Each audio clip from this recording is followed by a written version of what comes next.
Hello बच्चों, आज हम कक्षा 10 गणित के राजीव प्रकाशन अनसॉल्व पेपर्स 2025 के बुक से बोर्ड परीक्षा 2024 में आए हुए प्रश्न पत्र सेट 3 822 यक्ष के सभी प्रश्नों को हल करेंगे। इसमें खंड अ है बहुविकल्पी प्रश्न, जिसका प्रश्न संख्या 1 है। यदि 26 156 का लस 156 है तो मस यानी HCF का मान होगा। हमें इसमें HCF निकालना है। तो यहाँ पर ये जो है खंड अ,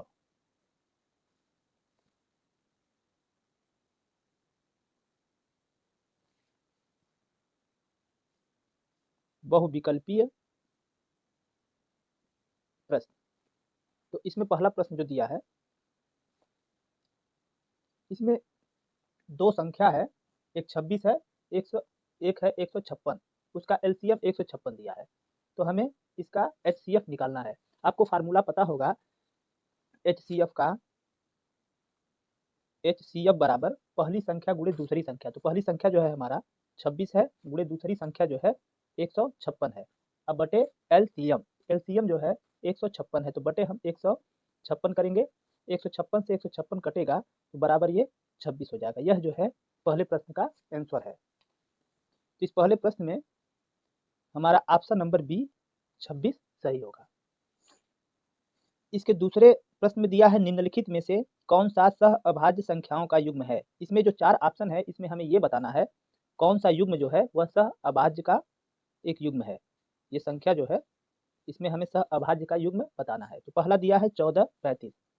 सह अभाज्य का परिभाषा आप जान ले, जब दो संख्याओं का HCF 1 होता है तो वह संख्या सह अभाज्य होती है। तो ये 14 35 इसका HCF 1 नहीं है। ये बी जो है 18 25 का HCF 1 है। तो इसलिए सह अभाज्य संख्या हमारा होगा 18 25। इसमें ऑप्शन नंबर बी सही होगा। तीसरे प्रश्न में दिया है, बिंदुओं 5 0 और -12 0 के बीच की दूरी होगी। तो यहाँ पर हम दूरी सूत्र का प्रयोग करेंगे। ये तीसरा प्रश्न है। हमारा बिंदु दिया है 5 0 और -12 0। इसमें ये जो है x1 है, ये जो 5 है ये हमारा x1 है और ये y1 है, और ये जो है x2 है और ये y2 है। तो दूरी सूत्र का फार्मूला हमारा होता है d बराबर कर्णी में x1 माइनस x2 का whole square plus y1 minus y2 का होल स्क्वायर। तो इसमें x1 की जगह पर हम लिखेंगे 5 माइनस x2 की जगह पर -12 रखेंगे, ये प्लस 12 हो जाएगा। इसका हम वर्ग कर देंगे, प्लस y1 की जगह पर हम 0 रखेंगे और माइनस y2 की जगह पर 0। इसका हम वर्ग कर देंगे। अब इसमें 12 में हम 5 को जोड़ेंगे तो ये 17 का वर्ग, और प्लस 0 में 0 घटाएंगे तो 0 का वर्ग, यानी ये हो जाएगा 17 का वर्ग। जब हम इसका वर्गमूल निकालेंगे तो ये 17 हो जाएगा। इसके बीच की दूरी 17 आंसर होगा। तो इस तीसरे प्रश्न में हमारा ऑप्शन नंबर डी 17 सही है। प्रश्न संख्या 4 में दिया है, वह छोटी से छोटी संख्या जिसको 35 56 और 91 से विभाजित करने पर प्रत्येक दशा में 7 शेषफल होगा। तो हमें छोटी सी छोटी संख्या बताना है जिसे 35 56 और 91 से भाग देने पर हमें प्रत्येक दशा में 7 शेष प्राप्त हो। तो जब भी छोटी सी छोटी संख्या कहा रहे तो उसका हम LCM निकालते हैं। तुरंत आप उसका LCM निकाल लीजिए। तो ये जो है प्रश्न संख्या 4। संख्या है हमारा 35 56 और 91। अब इसका LCM आप निकाल लीजिए। ये 2 से कटेगा तो ये 35 हो गया, और ये 2 से कटेगा तो ये 28 हो गया, ये 91। 2 से पुनः कटेगा तो ये 35 और ये 14, ये 91। फिर ये 2 से कटेगा, ये 35, ये 7, ये 91। फिर ये 5 से कटेगा, 5 7 35, ये 7 और ये 91। फिर ये 7 से कटेगा, 7 एक कम 7, ये भी 1 और ये 13। अब इसका एलसीएम होगा, ये 2 दूना 4 दूना 8 पचे 40, 40 सते 280 और ये गुणे 13। इसका हम गुणा करेंगे तो हो जाएगा 3640। लेकिन इसमें कह रहा है इसमें भाग देने पर प्रत्येक दशा में 7 शेष प्राप्त हो, तो वह संख्या क्या होगी? इसमें 3640 में हम 7 को जोड़ देंगे, ये 3647 आंसर होगा। तो इस चौथे प्रश्न में ऑप्शन नंबर सी 3647 आंसर सही है। अब हम इसके 5वें प्रश्न पर आ जाते हैं, जिसमें दिया है 8 के प्रथम 15 गुणजों का योगफल होगा। हमें 8 का प्रथम 15 गुणज का योगफल ज्ञात करना है।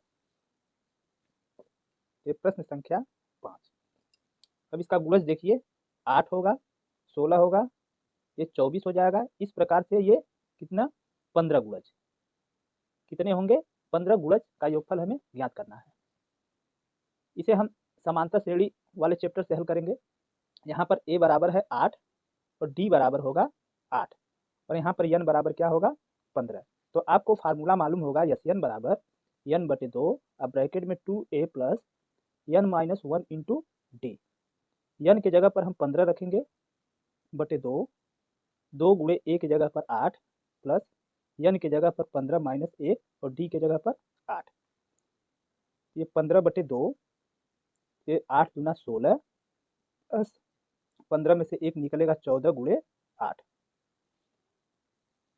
अब यहाँ पर ये 15/2, ये 16 प्लस 14/112।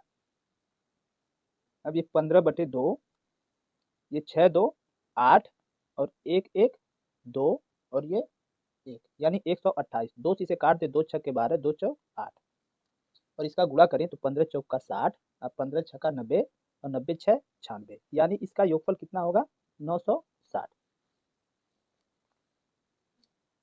तो इस 5वें प्रश्न में ऑप्शन नंबर ए 960 सही है। अब इसके 6वें प्रश्न में दिया है, यदि द्विघात समीकरण x² plus 2x minus p बराबर 0 का एक मूल -2 हो तो p का मान होगा। ये 6वां प्रश्न है। हमारा समीकरण है x² plus 2x minus p बराबर 0। हम मान लेते हैं कि माना एक मूल अल्फा बराबर हमारा -2 है, तो फार्मूला होता है अल्फा प्लस बीटा बराबर -b/a। तो इसमें जो है अल्फा की जगह पर हम लिखेंगे -2 प्लस बीटा, बी की जगह पर हम क्या लिखेंगे? x का गुणांक यानी 2 को लिखेंगे, तो -2/1। एक क्या है? इस a की जगह पे ये वाला जो है x² का गुणांक ये 1 है। अब ये बीटा बराबर, ये 2 जब दूसरी तरफ जाएगा तो -2 और ये +2 होगा, यानी बीटा बराबर हमारा आ जाएगा 0। अब यहाँ पर अल्फा इंटू बीटा बराबर फार्मूला होता है c/a। तो अल्फा की जगह पर क्या लिखेंगे? -2 गुणे बीटा की जगह पर 0 बराबर c की जगह पर हम क्या लिखेंगे? यहाँ पे देखिए ये -p, ये -p/a की जगह पर क्या लिखेंगे? ये 1 लिखेंगे। अब ये 0 में -2 का गुणा होगा तो ये 0 बराबर -p होगा, यानी ये p बराबर 0, ये आंसर होगा। तो इस 6वें प्रश्न में ऑप्शन नंबर ए 0 सही है। इसके 7वें प्रश्न में दिया है, x अक्ष पर स्थित एवं बिंदु 5 -2 तथा -3 2 से समदूरस्थ बिंदु के निर्देशांक होंगे।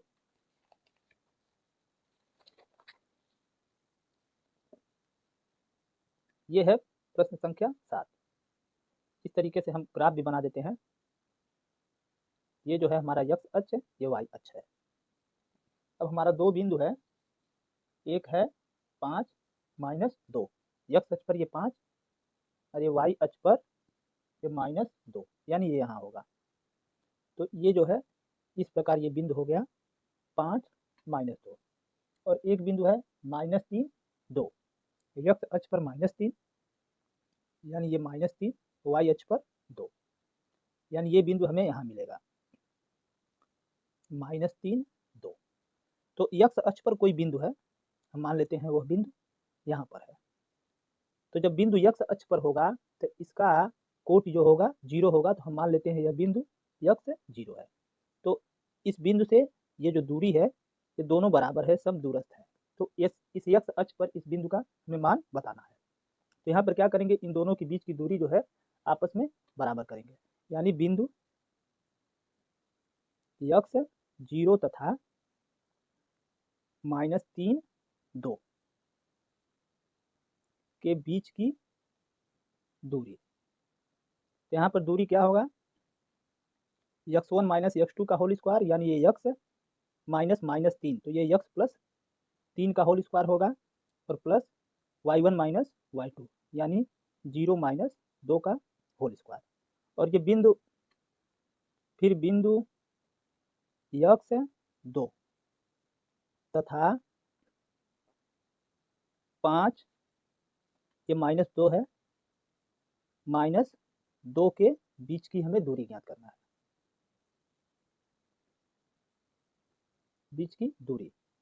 तो यही फार्मूला लगेगा, यानी x माइनस 5 का होल स्क्वायर और प्लस ये 0 है, हम 2 लिख दिए, ये 0 माइनस -2 यानी ये प्लस 2 हो जाएगा का होल स्क्वायर। चूंकि बिंदु क्या है, समदूरस्थ है, इसलिए जब ये बिंदु समदूरस्थ हैं तो दोनों दूरी आपस में बराबर होगी, यानी ये x प्लस 3 का होल स्क्वायर प्लस ये 0 - 2 का होल स्क्वायर बराबर ये रूट में x माइनस 5 का होल स्क्वायर और प्लस ये 0 प्लस 2 का होल स्क्वायर। अब इसको हम फार्मूला पर तोड़ेंगे और ये दोनों पक्षों का हम वर्ग करेंगे, तो ये कर्णी हट जाएगी। तो इसे हम लिखेंगे x square plus 6x plus 9 और प्लस ये 2 का वर्ग, ये 0 में से 2 को निकालेंगे तो -2, तो -2 का वर्ग करेंगे तो ये 4 बराबर, इसको हम a - b पर तोड़ेंगे, यानी x square minus 10x plus 25 और प्लस 0 में 2 जोड़ेंगे तो 2 और 2 का वर्ग 4। अब ये x से ये x कट जाएगा और ये 6x और ये जब इधर आएगा तो प्लस 10x बराबर 25 और 4 29 हो गया, और ये 9 4 13, जब इधर जाएगा तो -13 होगा।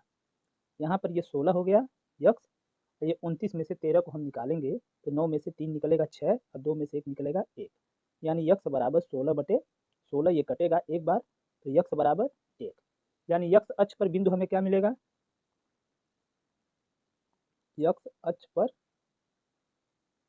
बिंदु बराबर 1 और 0, ये हमारा आंसर होगा। तो इस 7वें प्रश्न में हमारा ऑप्शन नंबर डी 1 0 सही है।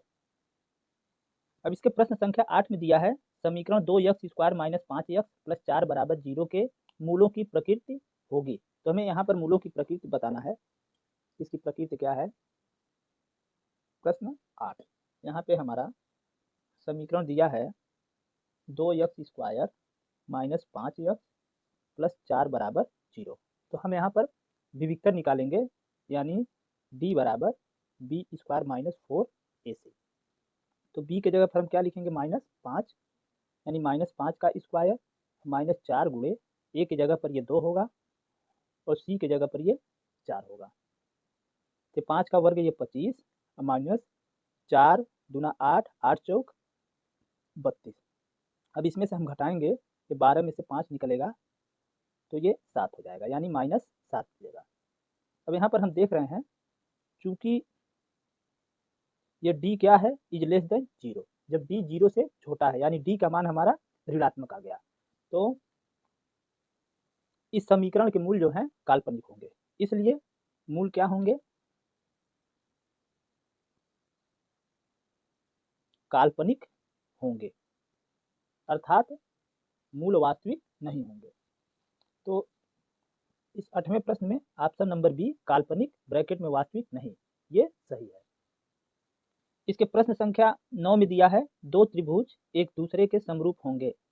ऑप्शन ए दिया है इनके संगत कोण बराबर हों, बी दिया है यदि इनकी संगत भुजाएं समानुपातिक हों, सी दिया है ए और बी दोनों डी दिया है, इनमें से कोई नहीं। तो इसमें ऑप्शन नंबर सी ए और बी दोनों सही है, क्योंकि अगर दो त्रिभुज आपस में समरूप होते हैं तो उनके संगत कोण बराबर होते हैं और संगत भुजाएं समानुपातिक होंगी, इसलिए इसमें ऑप्शन नंबर सी ए और बी दोनों सही है। अब प्रश्न संख्या 10 पर आते हैं। चित्र में त्रिभुज ओडीसी समरूप त्रिभुज ओबीए, यदि कोण बीओसी बराबर 125 और कोण सीओडी बराबर 70, तो कोण ओएबी का मान होगा। यहाँ पर चित्र दिया है,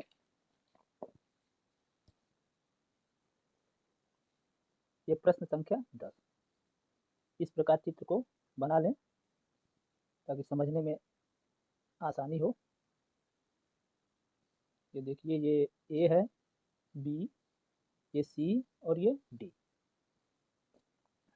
इसमें यह कोण जो है हमारा 70 अंश है और ये कोण 125 अंश है। तो हमें यहाँ पर कोण, ये ओ बिंदु है, ओ ए बी, ये वाला कोण हमें ज्ञात करना है। अब हम इस त्रिभुज में देखते हैं, त्रिभुज ओ सी डी में, ओ सी डी में ये कोण बी ओ सी जो है बहिष्कोण है, ये जो है बहिष्कोण है। तो इसलिए ये वाला कोण जो है इस कोण और इस कोण दोनों के योगफल के बराबर होगा। तो इसमें क्या है, कोण सी ओ बी बहिष्कोण है,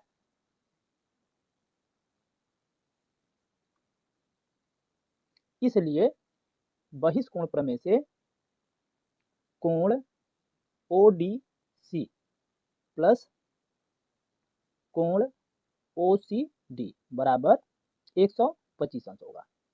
तो यहाँ पर कोण ओ डी सी इसमें दिया है, यहाँ पर इस चित्र के अनुसार जो है इस प्रश्न में ये सी ओ डी बराबर 70 अंश दिया है, जो कि चित्र के अनुसार ओ डी सी बराबर 70 अंश होना चाहिए, यानी कोण ओ डी सी बराबर ये 70 अंश होना चाहिए।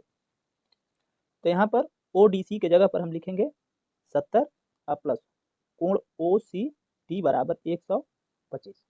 तो यहाँ पर कोण ओ सी डी बराबर 125 माइनस ये 70 होगा, ये 5, 12 में से 7 निकलेगा 5। तो ये कोण जो है हमारा प्राप्त हो गया 55 अंश, ये कोण जो है हमें 55 अंश प्राप्त हो गया। तो यहाँ पे चूंकि त्रिभुज ओ डी सी समरूप है त्रिभुज ओ बी ए के, जब ये दोनों समरूप हैं तो इसके संगत कोण जो होगा बराबर होगा, यानी इसमें ये जो सी है, इस सी का संगत कोण ओ ए होगा। तो ये सी का जो संगत कोण है ये ए है, तो इसलिए यहाँ पर हम लिख सकते हैं कोण ओ ए बी ये बराबर है कोण ओ सी डी के, ये वाला कोण जो है इस कोण के बराबर होगा। तो ओ सी डी कितना है हमारा 55 अंश, ये आंसर होगा। तो इस 10वें प्रश्न में हमारा ऑप्शन नंबर ए 55 अंश सही है। अब इसके 11वें प्रश्न पर आते हैं। इसमें दिया है यदि साइन थीटा बराबर कास थीटा, जहाँ ये थीटा जो है 0 अंश से बड़ा है या इसके बराबर है और ये थीटा जो है 90 अंश के बराबर है या उससे छोटा है, तो हमें थीटा का मान ज्ञात करना है।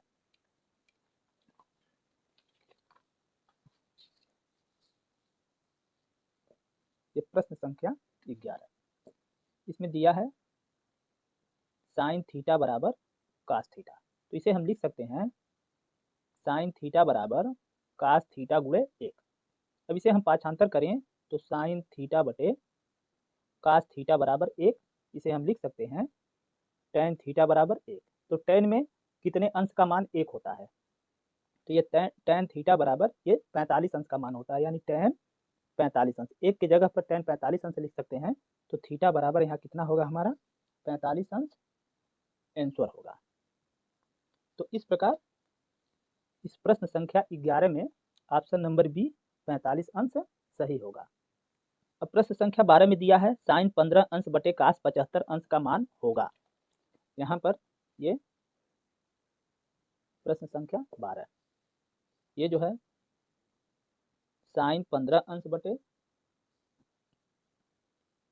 कास 75 अंश, तो इसे हम तोड़ करके लिखेंगे। साइन 15 अंश को हम लिख सकते हैं साइन 90 अंश माइनस 75 अंश, क्योंकि अगर 90 में से हम 75 को घटाएं तो ये 15 अंश के बराबर हो जाएगा, और बटे ये कास 75 अंश। अब ये साइन 90 अंश माइनस थीटा बराबर फार्मूला होता है कास थीटा, यानी थीटा की जगह पर 75 बटे ये कास 75। अब ये दोनों कट जाएंगे, यानी बराबर कितना आएगा 1, तो 1 हमारा आंसर हो जाएगा। इसके 12वें प्रश्न में ऑप्शन नंबर ए 1 सही है। अब इसके 13वें प्रश्न में दिया है यदि sine theta minus cos theta बराबर 0 तो साइन पर 4 थीटा प्लस कास पर 4 थीटा का मान होगा। तो इसको हम हल कर देते हैं फटाफट। प्रश्न संख्या 13, sine theta minus cos theta बराबर 0। तो इसमें हम कास को पाछांतर करेंगे, यानी साइन थीटा बराबर ये कास थीटा होगा। इसे लिख सकते हैं साइन थीटा बराबर कास थीटा गुणे 1। अब कास थीटा को पाछांतर करेंगे तो साइन थीटा बटे कास थीटा बराबर 1। इसके जगह पर हम लिख सकते हैं टेन थीटा बराबर 1। तो यहाँ पर थीटा बराबर हमारा मान आ जाएगा 45 अंश, प्रश्न संख्या 11 के अनुसार। उसी तरीके से हमने इसको किया है, तो थीटा बराबर 45 अंश माना गया। अब हमें मान ज्ञात करना है साइन पर 4 थीटा प्लस कास पर 4 थीटा का। तो इसे हम लिख सकते हैं साइन थीटा पर पावर 4 और प्लस कास थीटा पर पावर 4। साइन थीटा की जगह पर मान रखेंगे साइन 45 अंश पर पावर 4 और प्लस कास थीटा की जगह पर मान रखेंगे कास 45 अंश पर पावर 4। अब साइन 45 अंश का मान जो होगा 1 बटे करणी में 2 पर पावर 4 और प्लस कास 45 अंश का मान 1 बटे करणी में 2 पर पावर 4। अब इसको हम 4 बार गुणा करेंगे तो ये 1 बटे 4 मिलेगा और प्लस ये भी मिलेगा 1 बटे 4। अब यहाँ पर हर बराबर है तो अंश को जोड़ेंगे, यानी 2 बटे 4 होगा। 2 1 कम 2, 2 दूना 4 बराबर 1 बटे 2। तो इसका मान जो होगा 1 बटे 2 आंसर होगा। तो इस 13वें प्रश्न में ऑप्शन नंबर बी 1 बटे 2 सही है। अब इसके प्रश्न संख्या 14 में दिया है सेक ए प्लस टेन ए एक ब्रैकेट में और 1 माइनस साइन ए एक ब्रैकेट में का मान होगा। तो इसका मान हम निकाल लें। ये प्रश्न संख्या 14, सेक ए प्लस टेन ए एक ब्रैकेट में है और एक ब्रैकेट में 1 माइनस साइन ए। सेक ए को हम लिख सकते हैं 1 अपान कास ए, प्लस टेन ए को लिख सकते हैं साइन ए बटे कास ए, और ये ब्रैकेट में 1 माइनस साइन ए। यहाँ पर हर बराबर है तो इसे लिखेंगे, अंश को जोड़ देंगे, यानी 1 प्लस साइन ए और बटे कास ए। यहाँ पर ये 1 माइनस साइन ए। इसका जब हम गुणा करेंगे तो ये 1 प्लस साइन ए है और ये 1 माइनस साइन ए है। इसे फार्मूला पर तोड़ देंगे, बराबर ए स्क्वायर माइनस बी स्क्वायर, यानी ये होगा 1 का स्क्वायर 1 और माइनस साइन ए का स्क्वायर साइन स्क्वायर ए बटे कास ए। 1 माइनस साइन स्क्वायर ए बराबर फार्मूला होता है कास स्क्वायर ए बटे कास ए। इसमें से कास ए से कास ए कटेगा तो यहाँ पर एक कास ए बचेगा, यानी बचेगा क्या हमारा, केवल कास ए बचेगा। तो ये जो है इस प्रश्न का आंसर हमें प्राप्त हो जाएगा। तो इस 14 वाले प्रश्न में ऑप्शन नंबर डी कास ए सही है। 15वें प्रश्न में दिया है चित्र में बिंदु ओ का बिंदु ए तथा पी से देखने पर अवनमन कोण की मान होगी। यहाँ पर चित्र दिया है, यहाँ पर बिंदु ए है और ये पी है। तो इन दोनों बिंदु से इस बिंदु ओ को देखा जा रहा है, इसका अवनमन कोण का मान कितना होगा। ये प्रश्न संख्या 15। हम आकृति को बना लें।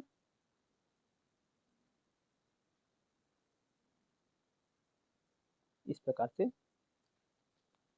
ये बिंदु हमारा ए है और ये पी है। यहाँ पर ये जो बिंदु है ओ है।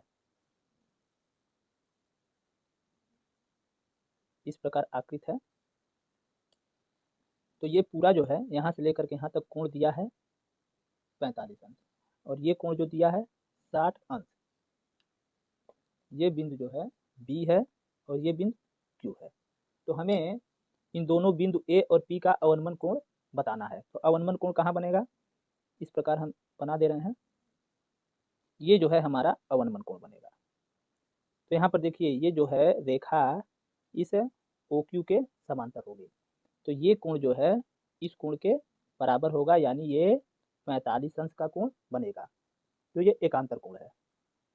अब यहाँ पर देखिए इस त्रिभुज OQP में ये जो है 90 अंश का है, ये जो है 90 अंश का है, तो हमें ये वाला कोण ज्ञात करना है, ये कितने अंश का कोण है। तो ये 90 और 60 150 अंश होगा, और 180 त्रिभुज के तीनों अंतः कोणों का योग 180 अंश होता है, तो 180 में से ये 150 को हम घटाएंगे तो ये 30 अंश, यानी ये वाला कोण हमें कितना प्राप्त हो गया, 30 अंश। तो इसलिए ये कोण भी हमें कितना प्राप्त होगा, 30 अंश, यानी इसका अवनमन कोण 45 अंश और 30 अंश बनेगा। बिंदु ए का अवनमन कोण 45 अंश और बिंदु बी का अवनमन कोण 30 अंश बनेगा। तो इस प्रश्न में ऑप्शन नंबर बी 45 अंश 30 अंश सही होगा। अब यहाँ पर प्रश्न संख्या 16 में दिया है किसी त्रिभुज ABC में कोण C, यहाँ पर कोण C समकोण, ये क्या है, कोण C समकोण, और tan A बराबर 1/3 है, तो sin A cos B plus cos A sin B का मान होगा, तो हमें इसका मान ज्ञात करना है। ये प्रश्न संख्या 16। यहाँ पर एक त्रिभुज है इस तरीके से, इसमें ये जो C है ये समकोण है, इसे हम A कर लेते हैं, इसे B कर लेते हैं। तो इसमें जो है दिया क्या है, tan A बराबर 1/3, तो tan A बराबर tan में 1/3 कितने अंश का मान है, tan 30 अंश का, तो A बराबर कितने अंश का होगा, 30 अंश का, तो ये कोण A जो है ये 30 अंश का हमें प्राप्त हो गया। और ये जब समकोण है तो ये 90 अंश का है, तो कोण B कितना होगा, त्रिभुज के तीनों अंतः कोणों का योग 180 अंश, तो 90 और 30 हम जोड़ेंगे तो ये कितना हो जाएगा, 120 अंश, तो इसमें से हम 120 अंश घटाएंगे तो ये कितना प्राप्त होगा, 60, तो यानी ये कोण B कितने अंश का हो गया, 60 अंश का। तो यहाँ पर क्या लिखेंगे, कोण B बराबर 60 अंश। अब हमें मान ज्ञात करना है, sine A into cos B plus cos A into sine B, तो साइन A यानी A की जगह पर हम रखेंगे 30 अंश इंटू कास B के जगह पर रखेंगे 60 अंश, प्लस कास A की जगह पर रखेंगे A की जगह 30 अंश और इंटू साइन B की जगह पर रखेंगे 60 अंश। अब इसमें साइन 30 अंश का मान जो होता है 1/2 होता है, गुणे कास 60 अंश का मान ये भी 1/2 होता है, प्लस कास 30 अंश का मान कर्णी में 3/2 और गुणे साइन 60 अंश का मान कर्णी में 3/2।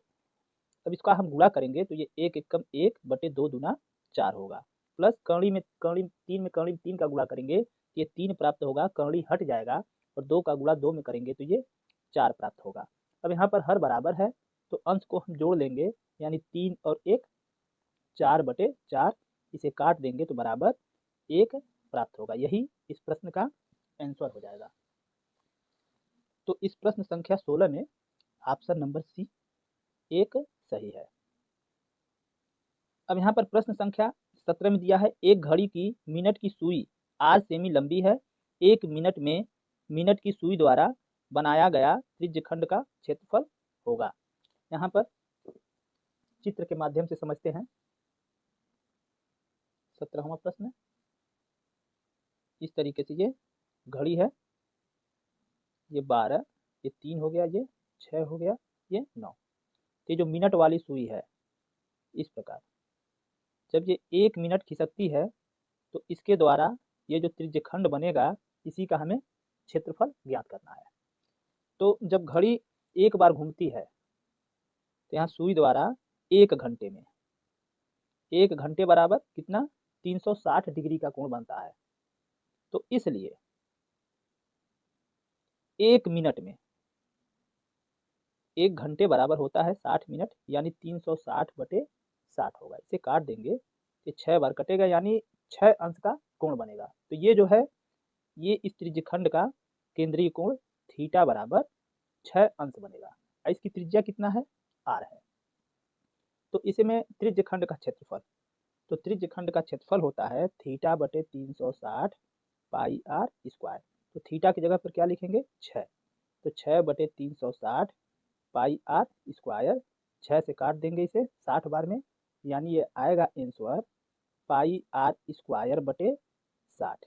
ये जो है इस त्रिज्यखंड का क्षेत्रफल हो जाएगा। तो इस प्रश्न में option number A pi r square बटे 60 आंसर होगा। इसके प्रश्न संख्या 18 में दिया है 1/2 सेमी व्यास वाले किसी ठोस अर्धगोले का संपूर्ण पृष्ठीय क्षेत्रफल होगा।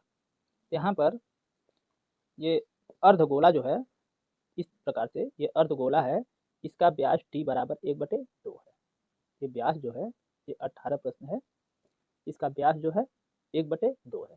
तो त्रिज्या r बराबर क्या होगा, इसमें हम 1/2 गुणे 1/2 कर दें, यानी ये त्रिज्या 1/4 होगा। तो इसका संपूर्ण पृष्ठीय क्षेत्रफल, अर्धगोले का संपूर्ण पृष्ठीय क्षेत्रफल जो होता है 3 पाई r स्क्वायर होता है। ये 3 गुणे पाई के जगह पे पाई, r के जगह पे लिखेंगे 1/4 गुणे 1/4, तो ये हो जाएगा 3 एकम 3 एकम 3 अब बटे 4 चौका 16 पाई सेमी स्क्वायर। तो ये जो है इस अर्धगोले का संपूर्ण पृष्ठीय क्षेत्रफल हो गया। तो इसमें जो है ऑप्शन नंबर बी 3/16 पाई सेमी स्क्वायर सही होगा। प्रश्न संख्या 19 में दिया है किसी बारंबारता बंटन के लिए माध्य और माध्यक क्रमशः 26.1 और 25.8 है। बंटन के लिए बहुलक का मान होगा। हमें यहाँ पर बहुलक ज्ञात करना है। ये जो है प्रश्न संख्या 19। बहुलक बराबर फार्मूला होता है 3 मध्यक माइनस 2 माध्य। तो इसमें जो है मध्यक है हमारा 25.8, तो 3 गुणे 25.8 माइनस 2 गुणे माध्य जो है 26.1 है। तो इसमें हम 3 का गुणा करें, 3/24, 3 पचे 15, 2 17, 3 दूना 6, 1 7, यानी 77.4 होगा। माइनस 2 एकम 2, 2 छके 12 और 2 दूना 4, 1 5, यानी 52.2 होगा। तो इसको घटा देंगे, 4 में से 2 निकलेगा 2, 7 में से 2 निकलेगा 5 और 7 में से 5 निकलेगा 2, यानी 25.2। इसका बहुलक 25.2 आंसर होगा। तो इस 19वें प्रश्न में ऑप्शन नंबर सी 25.2 सही है। प्रश्न संख्या 20 में है केंद्रीय प्रवृत्ति की माप है। ए दिया है बारंबारता, बी दिया है मध्य, 3 दिया है मध्यक, डी दिया है बी तथा सी दोनों में। क्योंकि केंद्रीय प्रवृत्ति की मापें जो होती हैं उसमें 3 चीज होता है, एक माध्य होता है और एक मध्यक होता है और एक बहुलक होता है। तो बहुलक तो इसमें दिया नहीं है, इसमें माध्य और मध्यक यही दोनों सही है। तो इसमें ऑप्शन नंबर डी बी तथा सी दोनों, ये ऑप्शन सही है। अगर आप लोग इसी प्रकार पूरे अनसॉल्व पेपर को हल कर लेते हैं तो बोर्ड एग्जाम में गणित विषय में आपको 90% से अधिक अंक ही प्राप्त होंगे। अब हम इसके अगले खंड ब पर आते हैं जो वर्णात्मक प्रश्न है। इसमें प्रश्न संख्या 21 है जिसमें दिया है सभी भाग हल कीजिए। इसमें जो है 1 2 और ये 3 4 5 6 प्रश्न है। आपको सभी प्रश्न हल करना है, प्रत्येक प्रश्न 2 अंक के हैं। इसमें पहला प्रश्न जो क है वो दिया गया है कि मस यानी HCF 99 153 बराबर 9, तो लस यानी LCM 99 153 का मान ज्ञात कीजिए। तो हम इसको हल करते हैं। ये जो है खंड ब,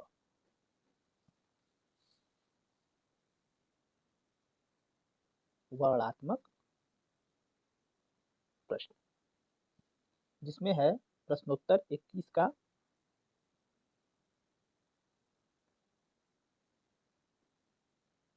21 का क। आप लोग बोर्ड परीक्षा में इसी प्रकार से लिखिएगा। अब इसमें जो है दिया है मौस कितने का 99 135 बराबर 9। तो इसमें जो 99 है यह पहली संख्या है और 135 जो है दूसरी संख्या है। इसका मौसा यानी महत्तम समापवर्तक 9 है। तो हमें लसा ज्ञात करना है। लसा का मतलब लघुत्तम समापवर्तक यानी एलसीएम। तो लसा बराबर हमारा फार्मूला होता है पहली संख्या गुणे दूसरी संख्या बटे मौसा। तो इसमें जो है पहली संख्या 99 है गुणे दूसरी संख्या 135 है और बटे ये 9। इसमें 9 से 99 को काटेंगे 11 बार और 11 का हम गुणा करेंगे तो 11 पचे 55 को 5 हासिल 5 11 तिया 33 5 38 और 11 एक 11 11 यहाँ पर जो है हमने प्रश्न को गलत लिख दिया है। ये जो है 99 153 है, हमने 135 लिख दिया तो ये 153 है। इसको 153 बना लेते हैं। अब इसका गुणा करेंगे 11 तिया 33 और 11 पचे 55। अब 55 और 3 58 और 11 एक 11 11 5 16। तो इसका एलसीएम जो है 1683 आंसर हो जाएगा। अब हम इसके प्रश्न संख्या ख पर आते हैं जिसमें दिया है यदि 2 कास स्क्वायर 45 अंश माइनस 1 बराबर कास थीटा है तो थीटा का मान ज्ञात कीजिए। यहाँ पर ये प्रश्न उत्तर 21 का ख। यहाँ दिया है 2 कास स्क्वायर 45 माइनस 1 बराबर कास थीटा। तो हमें थीटा का मान ज्ञात करना है।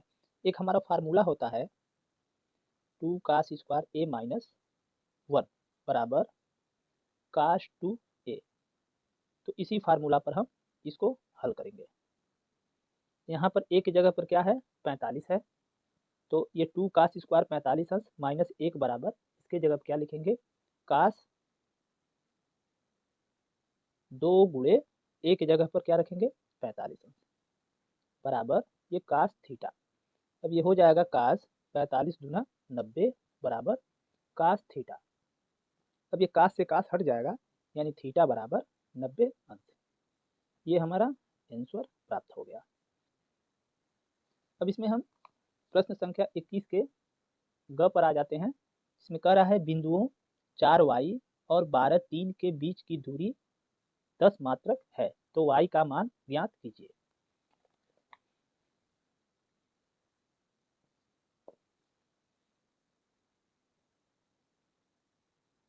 प्रश्न उत्तर 21 का ग।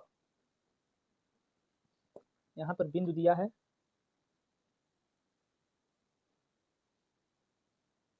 4y तथा 12 3। अब यहाँ पर बीच की दूरी क्या है बराबर 10 मात्रक। तो दूरी सूत्र का प्रयोग करेंगे जो फार्मूला होता है x1 माइनस x2 का whole square plus y1 minus y2 का होल स्क्वायर बराबर 10। आप इसको x2 माइनस x1 का whole square plus y2 minus y1 का होल स्क्वायर भी लिख सकते हैं। अब हम यहाँ पर x1 की जगह पर लिखेंगे 4 और x2 की जगह पर लिखेंगे 12। तो 4 माइनस 12 का होल स्क्वायर और प्लस y1 की जगह पर ये y लिखेंगे और माइनस y2 की जगह पर ये 3 लिखेंगे बराबर 10।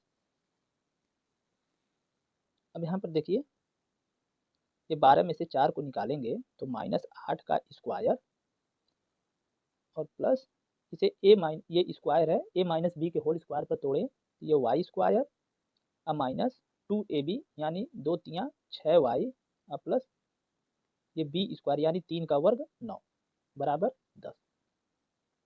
अब हम क्या करेंगे, इस कड़ी को हटाने के लिए दोनों पक्षों का वर्ग करेंगे।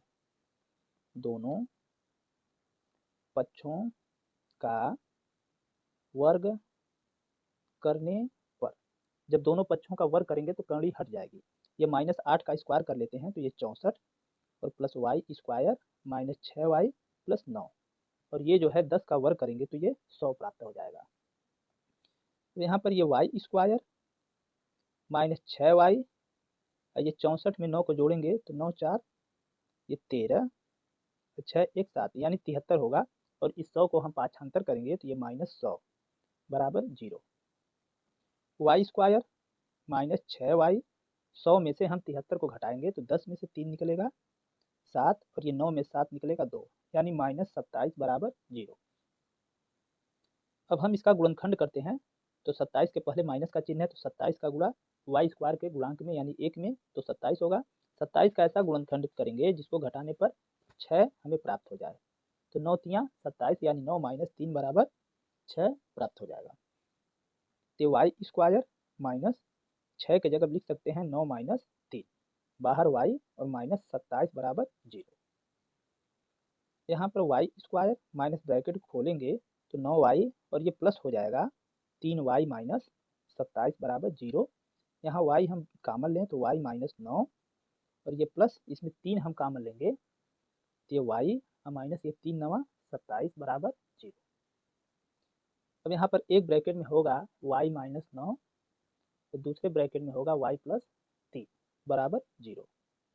अब इसमें हम y -9 बराबर जब 0 लेंगे तो ये y बराबर हमें प्राप्त हो जाएगा 9, और यहाँ पर y + 3 बराबर जब 0 लेंगे तो ये y बराबर हमें -3 प्राप्त हो जाएगा, यानी y का मान जो है -3 भी होगा और ये 9 भी, यानी 3 भी हो सकता है और 9 भी हो सकता है। तो ये इस प्रकार इस प्रश्न का आंसर हो गया। लेकिन इसमें जो है इस प्रश्न संख्या क में 21 का क, यहाँ पर देखिए 21 का ये ग, इसमें y का मान -3 और 6 दिया है, तो ये आंसर जो है गलत है, -3 और 9 होगा। अब हम इसके प्रश्न संख्या घ पर आते हैं। बिंदु x y बिंदुओं 3 6 और -3 4 से समदूरस्थ हो तो x और y के में संबंध ज्ञात कीजिए। हमारा यहाँ पर बिंदु है, ये जो है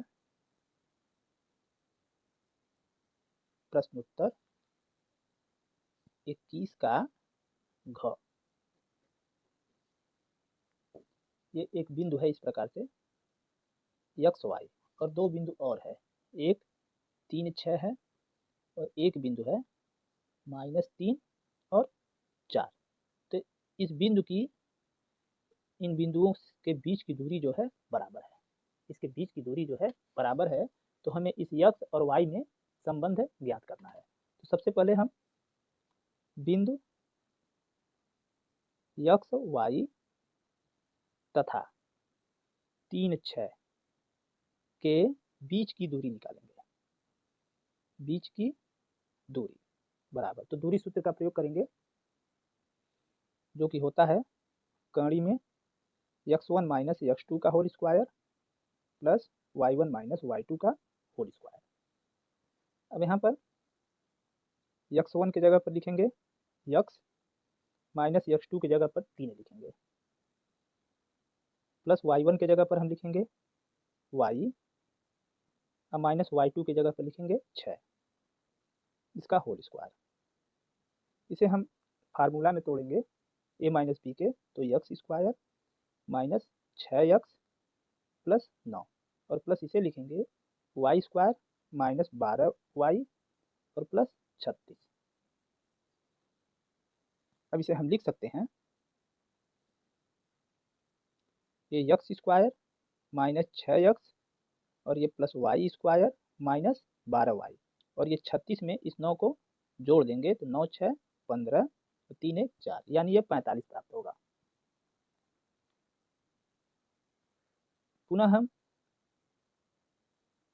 लिखेंगे बिंदु एक्स वाई तथा -3 4 के बीच की दूरी, वही फार्मूला लगाएंगे, यानी x1 माइनस x2, ये x माइनस x2 की जगह पे -3 रखेंगे तो ये +3 होगा, इसका whole square, plus y1 minus y2 यानी y माइनस 4 का होल स्क्वायर। इसे भी हम सूत्र पर तोड़ेंगे तो a स्क्वायर यानी x स्क्वायर प्लस 2ab यानी 6x प्लस 9 और ये plus y square minus 8y plus 16। इसे हम लिख सकते हैं ये x square plus 6x plus y square minus 8y और 16 और 9 हम जोड़ देंगे तो ये प्लस 25 प्राप्त होगा। यहाँ पे लिखेंगे चूंकि बिंदु क्या है, समदूरस्थ है, समदूरस्थ है, इसलिए ये जो दोनों दूरी है ये वाला और ये वाला, ये दोनों आपस में बराबर होंगे, यानी लिखेंगे कड़ी में x square minus 6x plus y square minus 12y और प्लस 45, ये बराबर होगा इसके x square plus 6x plus y square minus 8y plus 25 के। x square plus 6x plus y square minus 8y plus 25। अब इसमें हम दोनों पक्षों का वर्ग करेंगे, दोनों पक्षों का वर्ग करने पर, जब दोनों पक्षों का वर्ग करेंगे तो कड़ी हट जाएगी, यानी मिलेगा x square minus 6x plus y square minus 12y और प्लस 45, ये बराबर होगा किसके, ये x square plus 6x plus y square minus 8y और प्लस 25 के। अब इसमें देखिए ये x स्क्वायर से x स्क्वायर कट जाएगा और ये y स्क्वायर से y स्क्वायर कट जाएगा और यहाँ पर ये मिलेगा यहाँ पर मिलेगा ये माइनस 6x और ये प्लस 6x को इधर लाएंगे तो माइनस 6x और ये प्लस 12y और ये 8y को जब इधर लाएंगे तो प्लस 8y बराबर ये 25 और 45 को दूसरे तरफ ले जाएंगे तो माइनस 45। यहाँ पर ये 6 6 12 यानी माइनस 12x होगा और ये 12 में से 8 को निकालेंगे तो माइनस 4y बराबर 45 में से 25 को निकालते हैं तो 0 और ये 2 यानी माइनस 20 प्राप्त होगा। यहाँ पर हम माइनस 4 कामन लेते हैं तो 4 3 12 3x और ये प्लस हो जाएगा y बराबर माइनस 20 और ये 3x प्लस y बराबर, इसको पाठांतर करेंगे तो माइनस 20 बटे माइनस 4, ये कटेगा 5 बार में तो हमें प्राप्त हो जाएगा 3x प्लस y बराबर 5। इसे लिख सकते हैं 3x प्लस y, इधर आएगा माइनस 5 बराबर 0। इस प्रकार x और y में ये संबंध प्राप्त हो गया। अब हम इसके अगले प्रश्न अंग पर आते हैं, जिसमें कह रहा है एक लंब वृत्तीय शंकु के आधार की त्रिज्या 3.5 सेमी तथा ऊंचाई 12 सेमी है, शंकु का आयतन ज्ञात कीजिए। तो यहाँ पर ये प्रश्नोत्तर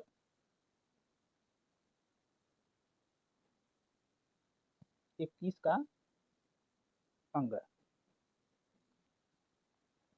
इस प्रकार एक शंकु है,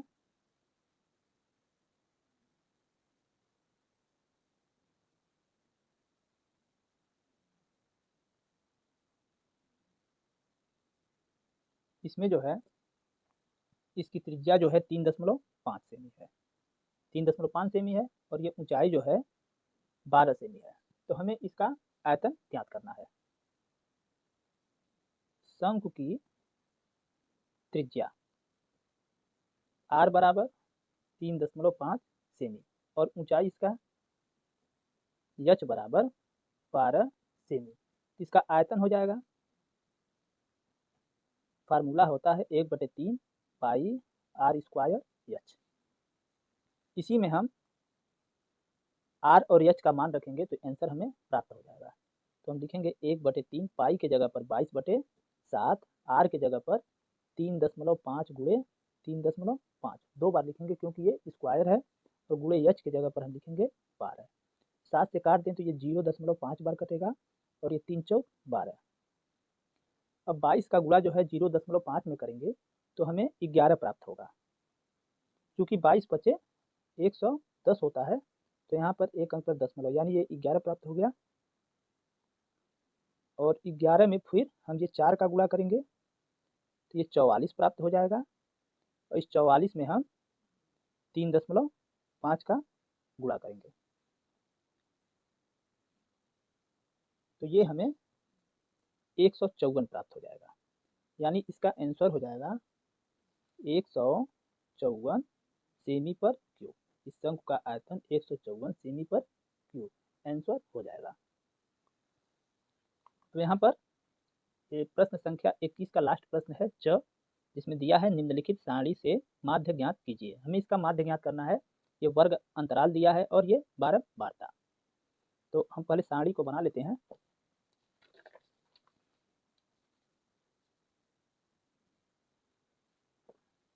ये जो है प्रश्नोत्तर 21 का च,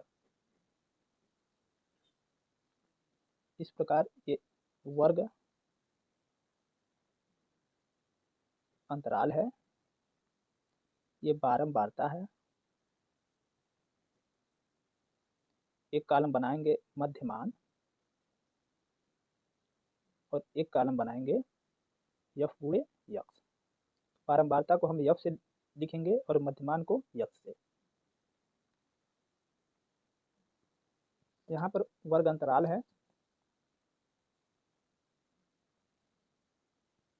0 से 10, 10 से 20, 20 से 30, 30 से 40 और 40 से 50। और बारंबारता में दिया है 3, 10, 11, 9, 7। तो हम इसका मध्य मान निकालेंगे। मध्य मान निकालने के लिए ये निम्न सीमा और उच्च सीमा को जोड़ेंगे और 2 से भाग देंगे। तो 0 में 10 को जोड़ेंगे तो 10, 10 में 2 का भाग देंगे ये 5, 20 और 10 30, 30 में 2 का भाग 15। इस प्रकार ये आ जाएगा, ये 25 आएगा और ये 35 और ये 45।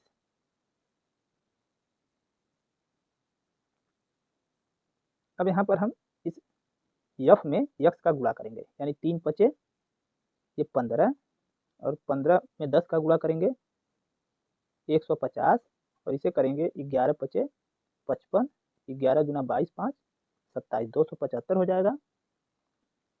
और यहाँ पर 35 में हम 9 का गुणा करेंगे तो 9 पचे 45 को 5 और 9 त्रिक 27, 27 और 4 31, और ये 7 पचे 35, 7 चौक 28, 28 और 3 31।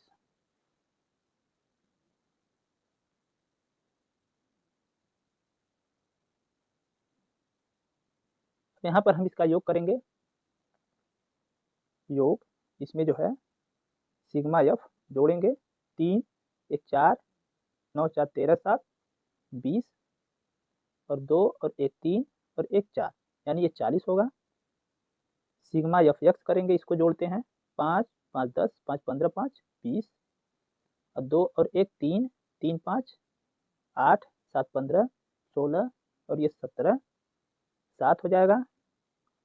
हासिल 1 और ये 1 2 2 4 3 7 3 10, यानी 1070 प्राप्त होगा। अब हमें माध्य ज्ञात करना है। तो माध्य यक्स पर बार बराबर फार्मूला होता है सिग्मा एफ एक्स अपान सिग्मा एफ। तो सिग्मा एफ एक्स की जगह पर क्या है हमारा 1070 और बटे सिग्मा एफ की जगह पर 40। 0 से ये 0 काट दें, इसका भाग देंगे तो ये 4 दूना 8, 2 बचा 4 छाक 24, 3 बच गया, दशमलव लगाएंगे 30, 4 सते 28 और ये 4 बचे 20, यानी इसका माध्य जो है 26.75 आंसर होगा। अब हम इसके अगले प्रश्न संख्या 22 पर आते हैं, जिसमें दिया है किन्हीं 5 भागों को हल कीजिए। हमें केवल 5 भाग को ही हल करना है और इसमें दिया है 4, 5, 6 प्रश्न दिया है, तो हमें केवल 5 ही प्रश्न को हल करना है। तो प्रश्न क है इसमें, द्विघात बहुपद x square plus 12 plus 7 x के शून्यक तथा शून्यक ज्ञात कीजिए और शून्यकों तथा गुणांकों के बीच के संबंध की सत्यता की जांच कीजिए। हमें इसका शून्यक ज्ञात करना है। ये जो है प्रश्नोत्तर 22 का क। यहाँ पर द्विघात बहुपद क्या है? द्विघात बहुपद x square plus 12 plus 7 x. तो हम इसको चेंज करके लिखेंगे, इसे लिख सकते हैं और वही क्रम में, यानी x square plus 7 x plus 12। हमें इसका शून्यक ज्ञात करना है। तो शून्यक ज्ञात करने के लिए आपको इसका गुणनखंड करना है। तो 12 का 1 में 12 का 12 का ऐसा गुणनखंड करेंगे जिसको जोड़ने पर 7 आ जाए। तो 4 तियां 12 यानी 4 प्लस 3, तो यक्स स्क्वायर प्लस इसे लिख सकते हैं 4 प्लस 3, बाहर यक्स प्लस 12। अब ये यक्स स्क्वायर ब्रैकेट को खोलेंगे तो 4 यक्स प्लस 3 यक्स प्लस 12। इसमें हम यक्स कामन लेंगे तो यक्स प्लस 4 मिलेगा और यहाँ 3 कामन लेंगे तो यक्स प्लस 3 चौक 12 यानी 4 होगा। अब इसे हम लिख सकते हैं यक्स प्लस 3 एक ब्रैकेट में और यक्स प्लस 4 एक ब्रैकेट में। तो इसका शून्यक ज्ञात करने के लिए शून्यक के लिए यहाँ पर यक्स प्लस 3 बराबर 0 हम लेंगे 0 से। तो ये यक्स बराबर क्या होगा? पाँचांतर करेंगे तो -3, पुनः यक्स प्लस 4 बराबर 0 से। तो यहाँ पर यक्स बराबर क्या हमें प्राप्त होगा? -4। तो इसका शून्यक क्या होगा? शून्यक यहाँ पर होगा -3 और -4। यह जो है आंसर होगा। लेकिन इसमें कह रहा है शून्यकों तथा गुणांकों के बीच संबंध की सत्यता जांच करने के लिए कह रहा है। तो आप लिखेंगे शून्यकों तथा गुणांकों के बीच संबंध की सत्यता। तो लिखें शून्यकों का योग। तो एक शून्यक है -3 और दूसरा है -4। तो -3 प्लस -4, तो ये -3 और ब्रैकेट खोलेंगे तो -4 यानी ये -7। इसे क्या लिख सकते हैं? -7/1। अब यहाँ पर हम तुलना करेंगे, ये -7 है क्या? ये 7 जो है यक्स का गुणांक है और ये 1 क्या है? ये 1 जो है यक्स स्क्वायर का गुणांक है। इसे हम लिखेंगे, ये -7 की जगह लिखेंगे यक्स का गुणांक, अब बटे 1 की जगह पर लिखेंगे यक्स स्क्वायर का गुणांक। अब यहाँ पर लिखते हैं शून्यकों का गुणनफल। तो शून्यकों का गुणनफल क्या होगा? -3 गुणे -4। इसका गुणा करेंगे तो ये +12 होगा, जिसे लिख सकते हैं 12/1। अब इसमें 12 क्या है? ये द्विघात बहुपद में देखते हैं, ये अचर पद है और 1 जो है यक्स स्क्वायर का गुणांक है। तो 12 को हम लिख सकते हैं अचर पद और 1 को लिखेंगे यक्स स्क्वायर का गुणांक। अतः हम कह सकते हैं कि शून्यकों का गुणनफल जो होता है अचर पद बटे यक्स स्क्वायर का गुणांक, और ये शून्यकों का योगफल जो होता है माइनस यक्स का गुणांक बटे यक्स स्क्वायर का गुणांक। तो इस प्रकार शून्यकों तथा गुणांकों के बीच संबंध की सत्यता की जांच हो गई। अब हम इस 22वें प्रश्न के ख नंबर पर आते हैं, जिसमें दिया है दो संख्याओं के वर्गों का अंतर 180 है छोटी संख्या का वर्ग बड़ी संख्या का 8 गुना है, दोनों संख्याएं ज्ञात कीजिए। अब यहाँ पर हम इसे हल करते हैं।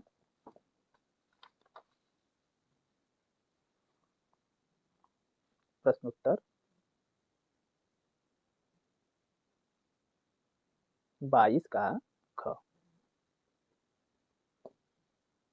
लिखेंगे माना बड़ी संख्या बराबर x और ये छोटी संख्या बराबर y। तो प्रथम शर्तानुसार क्या है? प्रथम शर्तानुसार कह रहा है दोनों संख्याओं के वर्गों का अंतर 180 है, यानी x का स्क्वायर माइनस y का स्क्वायर बराबर 180। इसे हम समीकरण 1 करेंगे। फिर दूसरी शर्तानुसार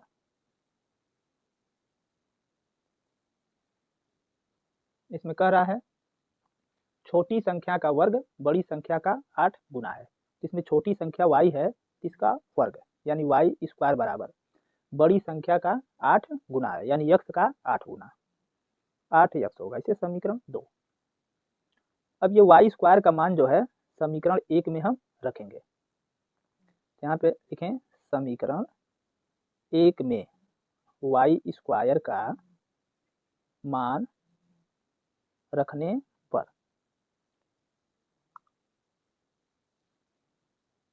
तो यहाँ पर मिलेगा x square minus y square की जगह पर लिखेंगे हम 8x बराबर 180। इसको पाछांतर करेंगे तो ये x square minus 8x minus 180 होगा बराबर 0।